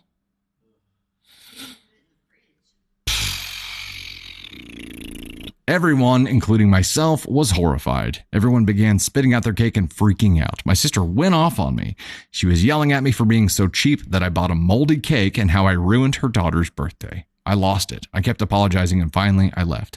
I've sent out so many apologies in our family group chat, but my sister still isn't talking to me. Sorry. Car alarm. Everyone else has been understanding that I was trying to save money and it was an honest mistake. I feel terrible. Looking back, I wish I would have just spent the money on a good cake and I could have avoided this embarrassment. Am I the astronaut? So Super Sandwich, no, it was... Here, I think, is where this went sideways. So she got the cake on the day old wreck, and I'm sure at that point it was okay. But then, how many days happened between buying the cake and the party? I couldn't wait to take it to the party over the weekend. Do we know? We don't know. We don't know how many days happened there, but I think it was probably a should have been refrigerated kind of process here, like between buying the cake and taking it to the party. If it was just left out over that process, that probably would have accelerated some of that. So I understand the sentiment here. And it is, I would never, ever, ever think that a cake that was sold at a supermarket, even on like the day old rack you could cut into and would have mold in it. Then again, I may not think of that. Candy Thunder, first thing you said was, oh, they didn't put it in the fridge. So I think that may be the misstep here, is that it was not put in the fridge to be able to keep and make it extend longer, but it was an honest mistake. You didn't maliciously give these people a mold cake. What do they say? It's like another year older and molding. Isn't that part of the birthday saying? No? Okay. Candy Thunder's giving me, what am I asking you for? I'd have to you're not the person that I should be asking to confirm how sayings are supposed to go. I don't know. It was an honest mistake, and I don't know. I know where you were coming from. You didn't do it maliciously here. You didn't give people that you love a mold cake on purpose here. I don't think there's anything for anybody to get pissed off about. In the very beginning of this story, if you were asked to do something that you financially couldn't comfortably do, I think at that point, that's when you stand up and you're like, hey, I can't. I wish that I could, but I can't. And you tried to do something with what you had available and tried to do something good and it fell apart. I don't think it's your fault. It wasn't malicious. It was an accident. And Cat J, there you go. Intent is key here. It was an honest mistake. They already knew OP's position. Jess says, and if that's the case, then your sister's the asshole for asking you to do this in the first place. Knowing that you're strapped, putting her kid's cake on you, that's where this went sideways. This should not have happened. If she knew your position, she should be securing the cake for her own daughter anyway, not putting it off on you, who is already strapped, and it's not your kid. Your sister's the asshole here. And then getting pissed off at you for an honest mistake for something she should have handled in the first place. No, you're absolutely not the asshole. If the cake was not refrigerated, probably should have been refrigerated. Otherwise, 100% not the asshole. They shouldn't have asked you to do this in the first place. Her kid, her responsibility. Also, knowing that you're strapped, knowing that you're going through medical stuff that is expensive and still asking you to do this, your sister's an asshole. And then getting pissed off at you and while everyone else is understanding, yeah, your sister's an asshole. Sister is an asshole. Where would we put her here? I don't think sister's evil, but I'm putting her all the way up at a 2 for how she handled the situation. Asking you to do this when it's not your kid, you're financially strapped, then harshly judging you for an honest mistake, putting her at 2. Putting her at 2. I don't think she's evil. Man, one more sentence and she might be, though. She might be. Plotter Stash, Leah the Lab, thank you guys so much for the love there. Greatly appreciate it. Roberta, Mibajisa, Silver, Krista, Tony Spark. We're over the halfway point on the donut goal right now, which brings out a spicy cookie story and spicy candy feedback. Krista, Tony Spark, M. McCaskill, Fly By Night, Krista, Shell, Wendy, thank you guys so much. Greatly appreciate the love. Andrea Tarpley, Ellen, Cat J, I see you there too. Julia, Cassandra, Lashman, Jess the Artist, resubbing to become a member of the Storm again. Heck yeah. Julia Nicole, Cassandra again. Thank you guys so much. Greatly appreciate the love. Jess, oh, okay, I'll be nice. Ascon too. You're like, yeah, it could easily get to a 1 if she either kept this up or kept digging. But I think it's a 2 right now. And I'm sure asking someone else to secure that probably is some kind of indicator that she's in a position herself, but still it's not the kind of thing that you can put off on someone else, especially someone who's in a tough spot anyway. We need the selfish entitled brat button. There you go. We do. We absolutely do. There are a lot of those scenarios that come out here. Andrea, Grim, Annie Hay, Lisa, Angel Carter, Grim again. Thank you guys so much. Greatly appreciate the love. Seeing Sun. Yes. The stories that every story that we do on a live ends up getting edited and released on YouTube for sure. A small number of them get released on TikTok, but also this is normally a Wednesday live. We post the whole live on the next day on YouTube. So this will come out tomorrow on Wednesday on YouTube at noon Central Standard Time. The whole live. Lisa just joined the storm. Heck yes. That's awesome. Wonky, good to see you here. Jenny M. Henriette Nielsen. Wonky again. Andrea Diaz, Miss Fiery Repic. Andrea Tarpley, Grim, thank you so much for being here, guys. Greatly appreciate it. We've got Pirate Pups there with the donuts as well. We got lots of donuts coming through. 561 of 800 right now. We're going to go ahead and move on to our next story while we're rocking and rolling here. And don't forget, today is Mission Protect the Cake. If you're just joining, Mission Protect the Cake is our fundraiser to create cake kits for organizations who help people in need. We have a webpage dedicated to it at dusty-thunder.com. You can make direct donations there. Everything we make from gift goals today on the live is going toward that. And we even have Mission Protect the Cake swag, which you will find on that webpage as well. So check it all out. Lynn Brewer, thank you so much. Greatly appreciate it. Greatly appreciate it. Yeah, no, Ashley, I know a lot of people are thrown off because we're live today. Miss Sass, you're stopping in Joplin? Heck yeah. We get a lot of people stopping in Joplin. We're not a destination to a lot of people. We are a pit stop for a lot of people. Zool, subscribe for a month 11. Holy cow. Glad to have you in the gosh heckin' fam. Story coming up next is from Am I the Devil? And it is titled, Am I the Astronaut for Expecting Accommodation for My Vegan Boyfriend from My Mom at Thanksgiving? Oh, this is kind of the reverse of the situation that we saw with the wife who was going to bring her own food. My female 24 mom had invited us to Thanksgiving with her and the family. Oh, okay. I said my female 24 mom, and then I was like, wait, her mom's 24? Confused. And then, yeah. I'm so confused. How is that? The math is not mathing. Now it is. My female 24 mom had invited us to Thanksgiving with her and the family. I called her saying that I'll accept the invite on one condition, and that is to make sure that my vegan boyfriend, male 25, is accommodated. She asked what that meant, and I sent her a list of options to cook for him since he can't be having any meals that contain meat, and the main dish at Thanksgiving is obviously meat. Sarah Ford, glad to still have you in the gosh heckin' fam. She got back to me later calling me ridiculous for expecting her to cook an elaborate meal for my boyfriend. I told her I was just making sure he'd have something to eat when the time comes, but she turned it back on me asking why I didn't choose a meal from the list I sent her and cook it for him myself and bring it. See, even the mom was like, just bring your own shit. This was a hard no for me because, for one, she's the host. And besides that, I'm busy with school, and she should consider how I sacrificed my study time to come celebrate Thanksgiving with her and the family. Ooh. That line doesn't land well. She should consider how I sacrificed my time to come grace her with my presence.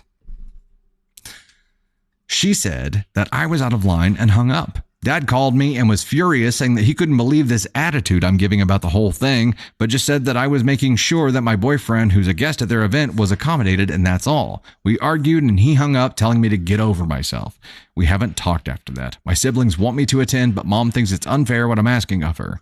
Am I the astronaut? Edit, my boyfriend didn't think that bringing a meal would be appropriate. He thought my parents might see it as disrespectful. And I understand that angle, but they suggested it. Second of all, my parents are fine with me not contributing to Thanksgiving. They just wanted me to attend, and so do my siblings. I can choose not to go if I could, but then my parents will think I'm punishing them or something, which you would be. They will think that I'm holding my presence at the event over their head, which you are. What? Okay. This is a trickier situation than I initially thought it would be, because I personally feel like you don't get to send in like special dish requests to the host. The host is providing for you. You are thankful for what is being provided. If you have specific requests, I would think that you should bring those things yourself. I think the ask here is probably where it went awry. The hard no on her fixing something for her fiance is like, I just clearly don't have the time. I'm studying, and also I'm gracing them with my presence, so I don't have the time. That comes off a little bitchy and entitled, not gonna lie. And how it was approached with Mom, it was made as if it wasn't a request. It was made as if it was a mandatory time. It was a mandatory thing. It was, if you want me to come, you have to do this for my boyfriend. Like, I don't like it. I don't know what the correct couth route here is. I don't know what's the word I'm looking for? What cotillion class would tell you should do in this situation, but it feels like what? Tact. She wasn't okay. Okay. Use the microphone. There's a freaking microphone sitting right over there, and still they'll like they say, is it? Because what is different than what you're doing right now? I don't understand. Listen, we do like this microphone, and Candy and I are just so grateful that this was the best Christmas present we've probably ever got. No, she wants me to have to work to understand what she's saying. That's the mic the is deal. great, and it's nice to just like talk, and you guys can't see, and we're just talking. Yes, and it's like yeah. It's cool. Well, but you guys do it anyway. That's why it's there. You do it anyway. It's more fun to do it without the mic. It's more fun to like get play flustered. charades with me, and for me to have to work for it. That's the fun part. Yeah. Heard. Got it. Etiquette. I was actually looking for cotillion. I was trying to figure out, like, in the class that teaches you manners, what would they say is the appropriate way to go here? But also etiquette, yes, and also tact, yes. It is. I don't know what the tactful / etiquette approved cotillion taught way to approach this is. I don't know what the answer is. It feels wrong. If I were in this position, it would feel wrong for me to make a special request of the host to make a dish for just me. That feels wrong. If I have a special requirement, I feel like I need to bring something that satisfies that requirement. I can make a request as long as it's a genuine, like, hey, if there's the chance that you don't mind creating something that would fit within this, that'd be great. He's going to bring his own stuff, or I can make something. Coordinating is fine. Forcing it upon someone is not. And I think it goes back to several conversations we've had where you can have whatever beliefs you want. The instant you start forcing them on to other people, that's where you become the asshole. And in this case, OP forced her boyfriend's beliefs onto her mother, and that's where she became the asshole, in my opinion. They suggested that they make something and bring it, and they were like, no, we don't want to do that. She didn't want to do it because she didn't want to dedicate the time to it. The boyfriend, either she didn't explain to him that they had requested that they do that because he thought it would be rude if they brought it, but they requested that he bring it. So clearly she didn't communicate that to him. She just didn't want to dick with it. And I do get this princess entitled attitude from her, or this vibe from her, because literally gracing them with her presence is the gift that she's giving here. Rebecca with us for month 7. Glad to have you in the Gosh Heckin' family. Hey, we hit the donut goal there too. Jocelyn says, I make 2 kinds of pumpkin bread and my fiance makes gluten-free sweet potatoes. So let's talk donuts here for a second, and then we'll bounce to the next one. Actually, we'll put OP on the scale here, and then we'll bounce over to our next one. Michelle Heather, TLS Journey, Kelsey C, Rez Q Ninja, Henrietta Nilsine, Pam K, Pirate Pups, Candy Thunder, Jilly 55, Heidi J, Tony Spark, Zool 1980, Mama Silver, Crash Cart Ronnie, Ivana, Red Panda Fire, Janice C, Southern Country, Bridget, Tanya K's, Madam Maeve, Krista Lee, Not That Ellen, The Funny Farm, Leo Named Water, Trisha Edwards, Lisa Barnett, Rich Bash, Chelsea Stevens, Melissa McCaskill, Ann M. Brecker, RJHJ1, Michelle Brown, Kat Jono, Angel Carter, Kiara Evans, Tipsy Hachi, White Eyes Cat, Charlie Diego, Ms. Fiery Repic, Lisi Lex, Effulgent One, Ducky's Bell, Prep Girl, Shanice Blessings, Rebecca Bain, Blue CMEKD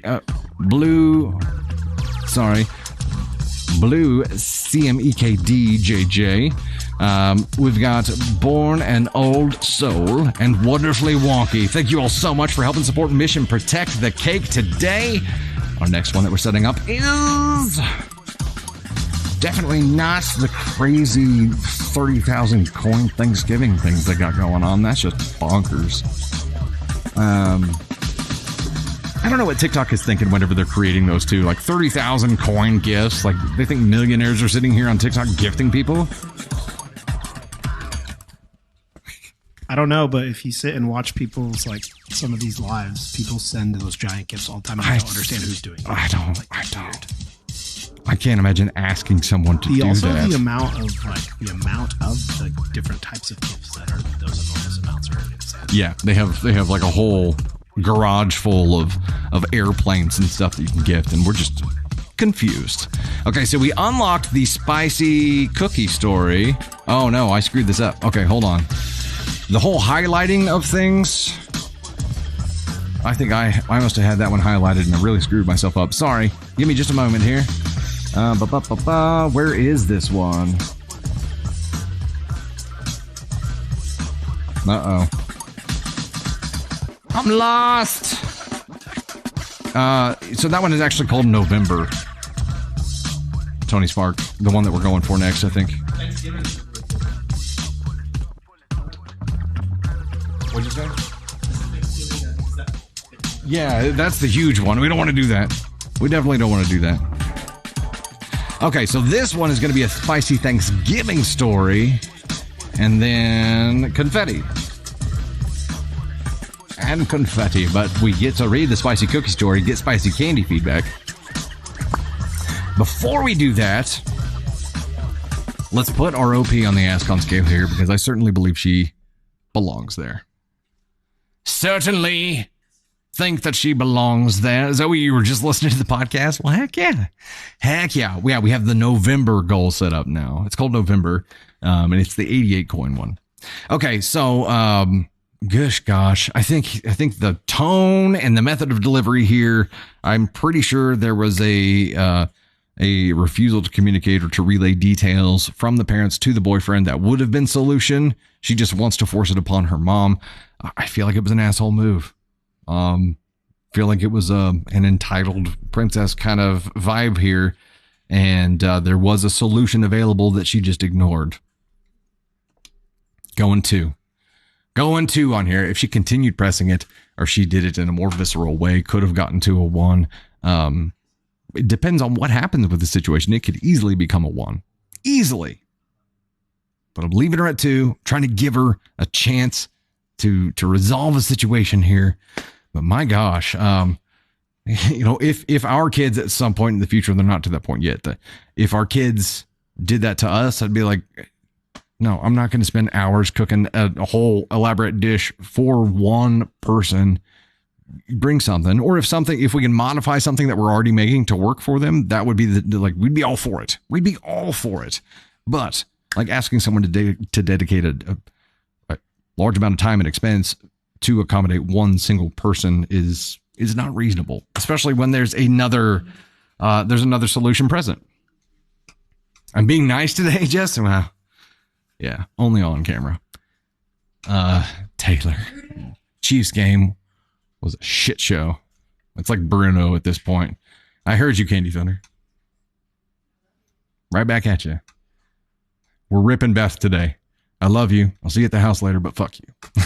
That's where we're at. We're ripping Beth today. It's the first I'm hearing of this. Yeah. First I'm hearing of this. Okay, spicy cookie story time. Let's go ahead and dive into this. This is a reward story that Candy Thunder is going to come up and give some spicy feedback on. This is, am I the astronaut for telling my mother-in-law to take her damn cookies and get out of my house? My twin daughters are both 18 and wrote the SAT last month. The results came back yesterday. One of my daughters, Laura, did very well. She got a 1540 and is very proud, as she should be. Her sister, Emily, didn't do so well. She got somewhere in the low 1300s, and I know that this is still not a bad score at all. But she worked very hard for the test and was really disappointed with her score. She's always struggled more with schoolwork than her sister, who does better without having to try quite as hard. Not to minimize her effort, Laura does work hard as well, but it comes a bit easier for her. My mother-in-law has always favored Laura, mostly because she does better in school. She won't show it very obviously, but in little ways. For example, she makes them a birthday cake most years and always writes Laura's name bigger and first. Okay, you get this, Grandma. Emily resents this a bit, but doesn't mind too much, as they rarely see their grandma. Only Laura regularly video calls her with my husband. My mother-in-law called yesterday to ask the girls how they did. Emily said that she didn't want to talk to her. She told me, not mother-in-law, so I gave the phone to Laura. Laura said her score, and her grandma congratulated her excitedly. My mother-in-law then asked Laura how Emily did. Laura said Emily did all right. When I got the phone back, my mother-in-law asked me if she should come visit tomorrow and congratulate Laura. I said, let me check quickly if anything else is happening tomorrow, and I asked Emily if her grandma could come over to celebrate their results. Emily said that was fine, so I told my mother-in-law she should come. My husband was at work when she came over. She brought a box of cookies and gave it to Laura, saying she was proud. Emily was standing there too and looked hurt. I asked if she had brought anything for Emily. She laughed a little and said, not this time, but she'll make even better cookies when Emily does her resit. No one told her she was resitting. My mother-in-law just assumed. Emily went upstairs, and I think she was crying. So I told my mother-in-law very sharply that she can take her damn cookies and get out. She was shocked and angry, but she left. Laura is also upset because she says she earned it, but I'm ruining her relationship with her grandma. But husband says, My husband says I had no right. Am I the astronaut? Here are some top comments and OP's response. Not for this post subject. You stood up for Emily against her cruel grandmother. Laura is angry because she demands her golden child status. Both grandmother and Laura told Emily loud and clear that she is not good enough. But you have been silent all these years, letting your mother-in-law diminish and degrade Emily. She spent her entire life knowing, not thinking, knowing that she is less than her sister. At this point, you can't undo this. No matter what she accomplishes, she will always feel less than. Both you and your husband are solely responsible for this. It's not about what her grandmother did to her. It's about what her parents allowed her grandmother to do to her. Being mistreated is painful. Being mistreated while your parents sit silently by is devastating. OP's response. What do you think I should do? They have seen their grandma maybe once a year for a few days. The birthday cakes are hurtful, but I always made my own cakes for each of them separately. I couldn't stop Laura from talking to her grandmother. I spoke to my mother-in-law, but she said she is simply being honest because school is very important. She immigrated to the U.S. when my husband was in high school, and she has very strong ideas about how to succeed in the world. I told her she can't treat Emily unfairly, and she said she is not. I couldn't change her mind, so I just stopped letting her come over more often. For example, the holidays.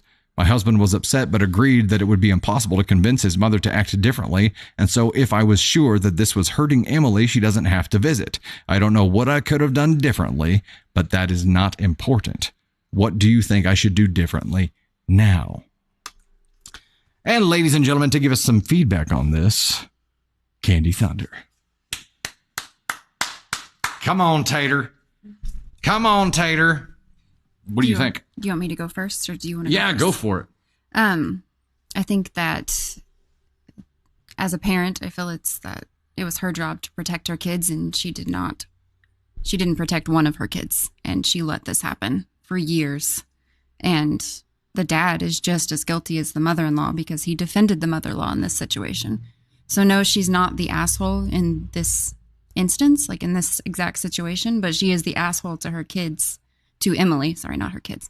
They're twins, and she let this be something that's going to divide them probably for the rest of their lives. They could have had a bond as sisters, but instead she let this mother-in-law and her husband, by proxy, pit them against each other and make it a competition instead of making it about being sisters, about being family, about supporting one another.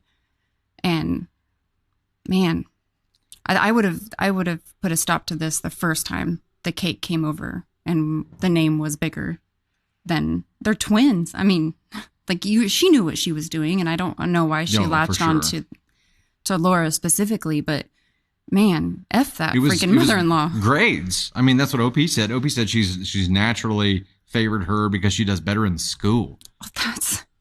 I've never heard of such a thing. Yeah. They're different people. Yes, they're twins, but they're not the exact same. They're not going to think the same way. They're not going to perform the same way. My brother is amazing on tests. Like, he can go in without studying and nail the test. I have to study so hard that it hurts my brain in order to make that same grade. But my mom never in any way, shape, or form diminished how I performed versus how my brother performed. Like, she celebrated us the same. And I just, as a mom, I could never allow this to happen where Kieran, if she didn't perform as Ava did, that I would say that I would never celebrate that differently. So Kat Hesse, we're not assuming that OP has never spoken up about it. OP says that she did speak up about it, but her method of trying to defend or stop this was to limit the frequency with which grandma visited. That did not limit the severity of the actions. So this was she let her visit less often. It should have been if you pull this shit, you will not be here, period. Exactly. If you want to see this family, if you want to have a relationship with these girls, plural, you will treat them equally. She did a soft stop instead of a hard stop. And it wasn't even a, she didn't do, she turned it down to a drip. Yes. Instead of turning that faucet off completely, which didn't stop the hurt. It just made it less frequent. And it didn't do anything to change mother-in-law's behavior at all. It just made it less frequent, and that was all. And she, where did it say? Her husband said that she had no right to tell his mom to leave, and she had every damn right to tell his mom to get the Right. hell out of the house for So what she did. There's a lot of this, equal if not Yeah. more, lies with him. I agree. The husband is more at fault than the mom is, because at least she eventually stood up and said something. But this top comment is right. The damage is done. Yeah. I mean, Laura has been seated as the golden child, and Emily will never be good enough. And the grandmother is the most at fault, but the dad's up there, and so is the mom. And Laura is too. I know she's a kid, but she knows what's going on because Sure. she got upset that she wasn't celebrated as the golden child. Right. And I don't know. It's rough. Are you correcting spelling in the document? I did. I just think it just bugged the hell out of me. I said "gur" instead of "her." I think, parents are definitely to blame here. And OP's other point was I understand that it doesn't matter what I've done. What do I need to do now? Right. So what should she do now to start fixing this? Man, I don't even know. I've never been in this situation to try to fix this, but I would start with my husband, and I would start Exactly. with Laura, and try to get Laura to understand what's happening. While it seems to her that she didn't get what she thought she was going to get from Grandma, she has to understand that she's getting it while spiting her sister. Yeah. Well, and that comes down to, I think, a really simple explanation of the kind of person that Grandma is. And we talk about this quite a bit. Hey, Mary, thank you for the leaves. That's awesome. There are people who rise by lifting others, and there are people who like to feel like they've risen by shoving other people down. There you go. So Grandma had is this that kind of, conversation. yeah, we do. We've had it a lot lately. Grandma is the kind of person who is teaching Laura to shove other people down to make herself feel elevated. And it's not right. It's not the kind of person that Laura wants to become. Starting there and starting with the husband in the same conversation. This needs to be a fucking family meeting. Everybody's got to get on the same page, and they got to get on the same page quick. And until further notice, mother-in-law is banned from this house until she changes her freaking ways. And everyone has to be on the same page about why that is. And everybody has to be bought in on it too. So in my head, when you were talking, I'm like, I wonder if Grandma had a favorite and it was the dad in this situation. So the dad doesn't necessarily see anything wrong with this because this is how he was raised, where he got celebrated and maybe his siblings didn't. I don't know. I don't know. Or maybe what it was the reverse. Maybe he wasn't celebrated, but his sibling was, and now he's just happy to see one of his kids getting celebrated. Either way, if he was raised in that environment, he wouldn't have any opposition to it. Oh no! Someone said they're going through this issue. Oh, Alicia, that's terrible. Yeah, I hope you can write whatever's going on. I'm not sure if you're the child or the parent in this situation, but I think it all comes down to some people rise by lifting others, and some people like to feel like they've risen by shoving other people down. And I think pointing that out is kind of an irrefutable thing where you say, is this the kind of thing that you want to support? Do you want to become that kind of person? Is that how you want to advance in the world, by shoving other people down? If not, then quit. Quit supporting this behavior. Quit liking it. Quit needing it, and then it will stop. Oof. exactly. Not a fan. Hey, we hit our goal here. But I'm gonna flip really quick and tell you guys how many cake kits we have actually made, or we're going to make, or raised so far. Thank you. I'm like, where's the word? Words are hard. Come to me. Okay. So, do you have that number? No. She's like, hey, real quick, I'm gonna flip and tell you how many that we've made. Okay, I know. Before I came on, we had reached the 100 goal, and we were almost to 150 cake kits. So, yeah, that's super exciting. I did not know this. That's awesome. Yes. And someone was asking if we could show the kit. This is what the kit, which costs about $8 to put together, looks like. But it will come with instructions and Mission Protect the Cake stickers as well. Yes. You guys, so the goal was 100 today. You guys have made so 150 plus possible. Oh my gosh. Yes, I'm so excited, you guys. Thank you so much. I cannot. Heck yeah. And that's just with donations. So once we finally get all of that tallied, that's just a rough number. So there could be more. But once we get all those tallied, then we're going to donate as well. And then this is put exciting. these together. Yeah. And we'll document and share with you guys when we donate and do all those things. So hear me out for just a second. This could be 150 regular size cakes, or it could be one really, really big cake. We're not changing the plan. Okay. All right. Yeah. Well, We're going to document the process here of us putting those together, and Yes, we plan yes. on documenting it so we can further this initiative here. So that's freaking great. Yes. Greatly appreciate it. Seriously, thank you guys so freaking much. This is, hey, look at that. Lisa, thank you so much for the Yeah. galaxy. Greatly appreciate that. And we've hit our goal here, and we've got some more people to thank. Yes. So All right, you do that. let's rock and roll. Thank you, Taylor. Thanks. Love. Love you. Fuck you. Our love language is absolutely giving each other shit. So you all don't get to see that all the time. I'm glad that you get to see it today. So that's freaking fantastic. Let's go ahead and give some thanks for these turkey goals, or the November goals that we have right now. It looks like a turkey, but it's like a bear with November over it, which is interesting. Correct. Yeah. So we do need to let you know that we are not doing a VIP live today. We've got some things going on this evening, so we will not be doing that. We're going to spin the wheel and post a story with winners, and we'll reach out to those winners after the fact today, but no VIP live today. We'll pick that back up next week. Do what? I'm going to spin the wheel on Sunday. Okay. So Sunday, we're going to have, Tony's going to go ahead and fill it out, and then I'll spin it on the Sunday live here. Let me get some thanks out of the way here. TLS Journey, Kelsey C, Pirate Pups, Henrietta, Trisha Edwards, Pam K, Wayward Darlin, Ivana, Chelsea Stevens, Tanya K's, Not That Ellen, Candy CLKB, Jofa's Mommy, NB the G, CA O'Driscoll Author, Michelle Heather, Jenny Walker, Wide Eyes Cat, Jelly 55, A&M Bracker, Heidi J, Ms. Mandalicious, Ms. Fiery Repic, Lisi, Lex, Candy Thunder, Rebecca Bain, and Effulgent One. Thank you guys so much for helping us get all of these goals knocked out today and making over 150 freaking cake kits happen. That's a hell of a start. That's bigger than I ever imagined that we'd be starting this thing. You guys are amazing.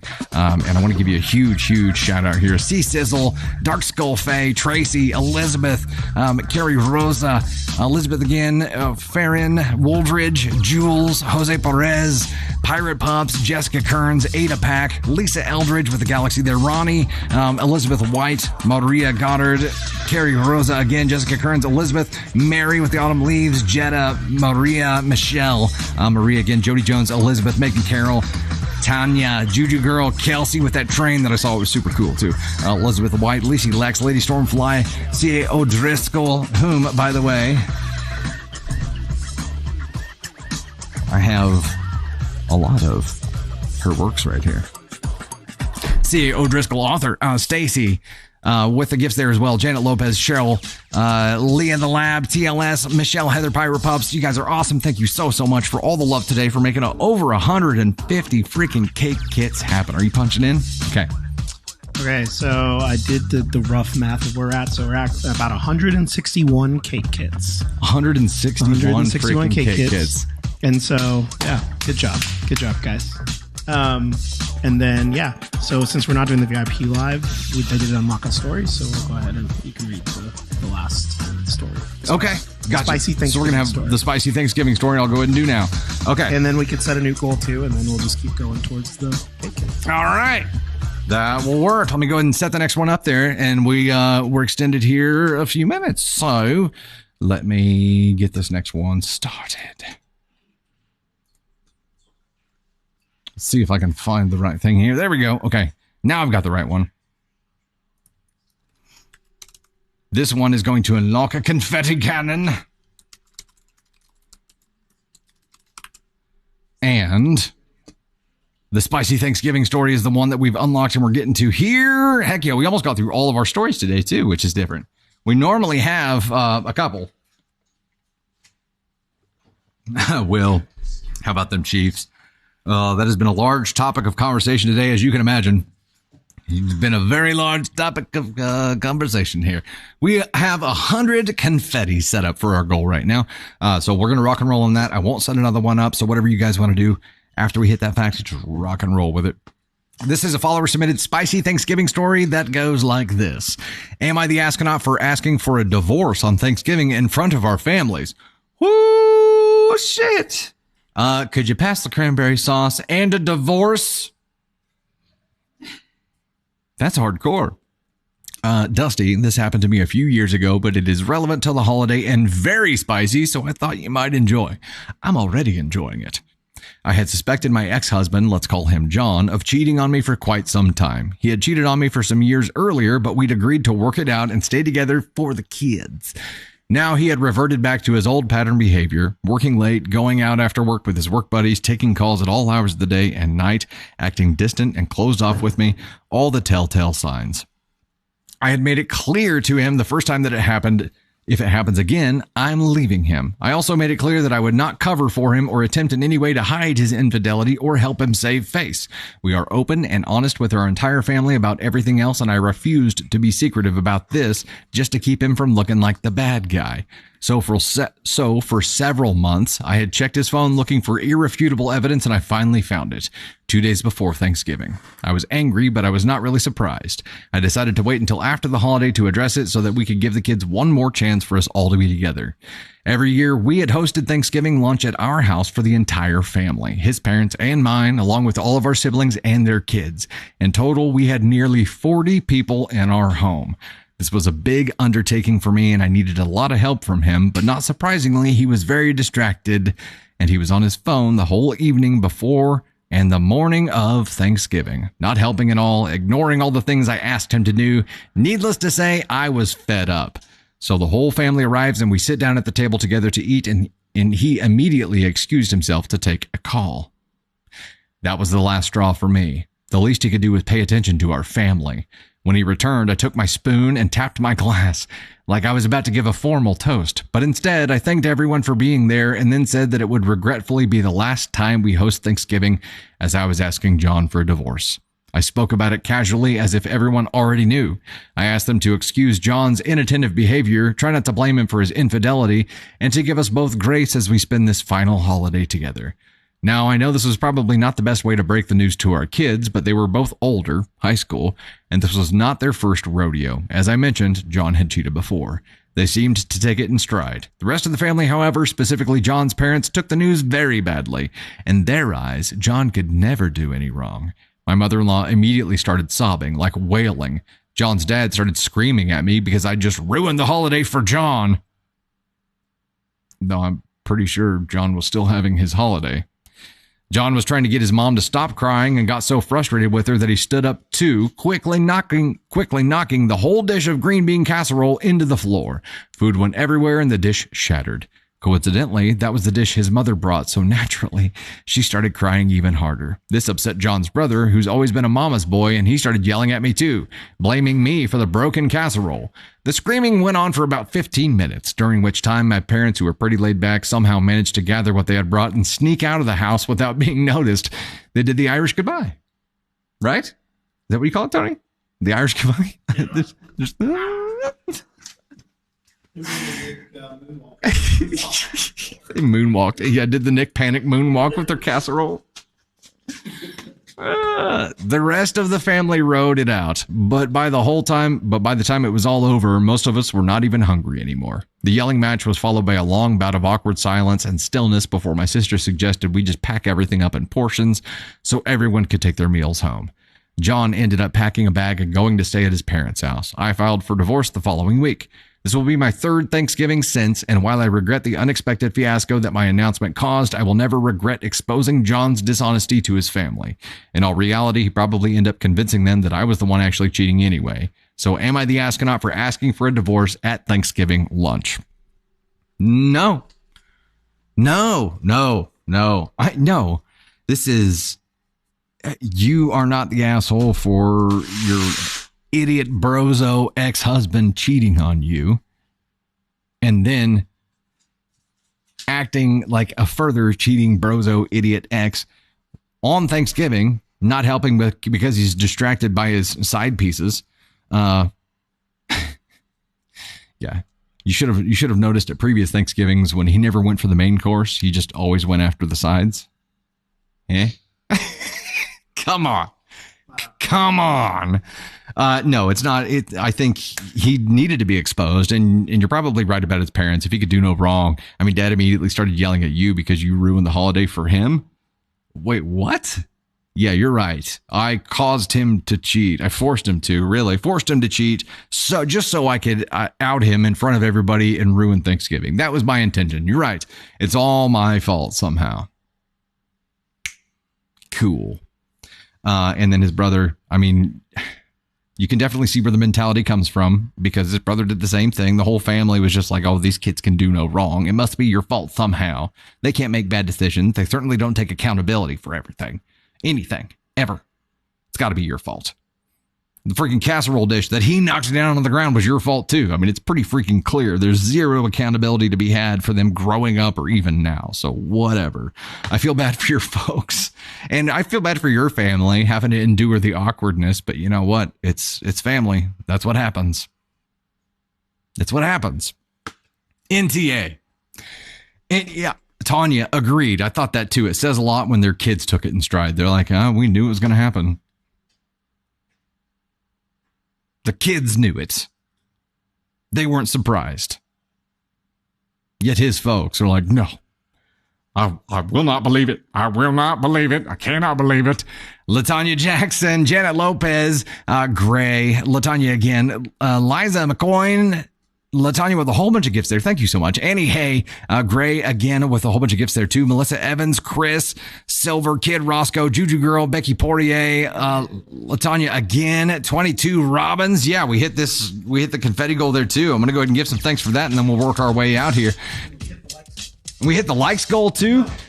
Oh, can we hit the likes goal? Okay. 87K to go. If y'all tap real fast, who was it in the VIP group that had the massage gun that was like, that would be the way to go. TLS Journey, Pirate Pups, Red Panda Fire, Suan, Trisha Edwards, Southern Country, Elise Newman, Gabby Valencia, Chris Faulkner, Pam K, Henrietta Nilsine, White Eyes Cat, Tanya Kays, Kelsey C, The White Family, Ivana, Jofa's Mommy, Kid Roscoe, Cassandra Lashman, Tipsy Hachi, Jelly55, Ann Ambracker, Melissa Evans, Lacey Lex, Rebecca Bain.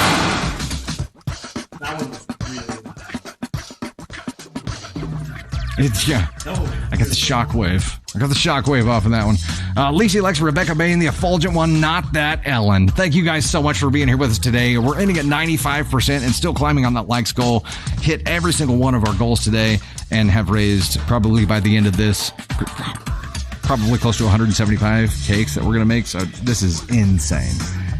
Insane. You guys just crushed it today. Thank you so much for helping. For this is all you. So thank you so much for being Mission Protect the Cake and for helping launch this thing. We are so excited to finally get this thing rocking and rolling and working with these local organizations. Candy Thunder talks a lot yesterday about the potential programs where we worked with some of our VIPs and make ambassadorships really available, where you can have your own local Mission Protect the Cake too. And we're going to figure out how to make that work. Hey, you hit the likes goal too? Every single one of them. This is so much confetti. I know. This is so much. You guys are incredible. You're just freaking incredible. But hopefully we'll be scaling this thing out and be doing more and more and more good and giving you guys the opportunity to do your own local Protect the Cake, Mission Protect the Cake too. We're excited about all of it. So heck yes. Thank you so much for being here and being a part of this. We're going to do a lot of good because of today. Also, don't forget to check out YouTube if you have not checked out YouTube or subscribed there yet. All of the stories that we do, podcasts, compilations, everything gets posted on YouTube. Only a small number get posted to TikTok. So if you haven't gone there yet, definitely go check it out and subscribe.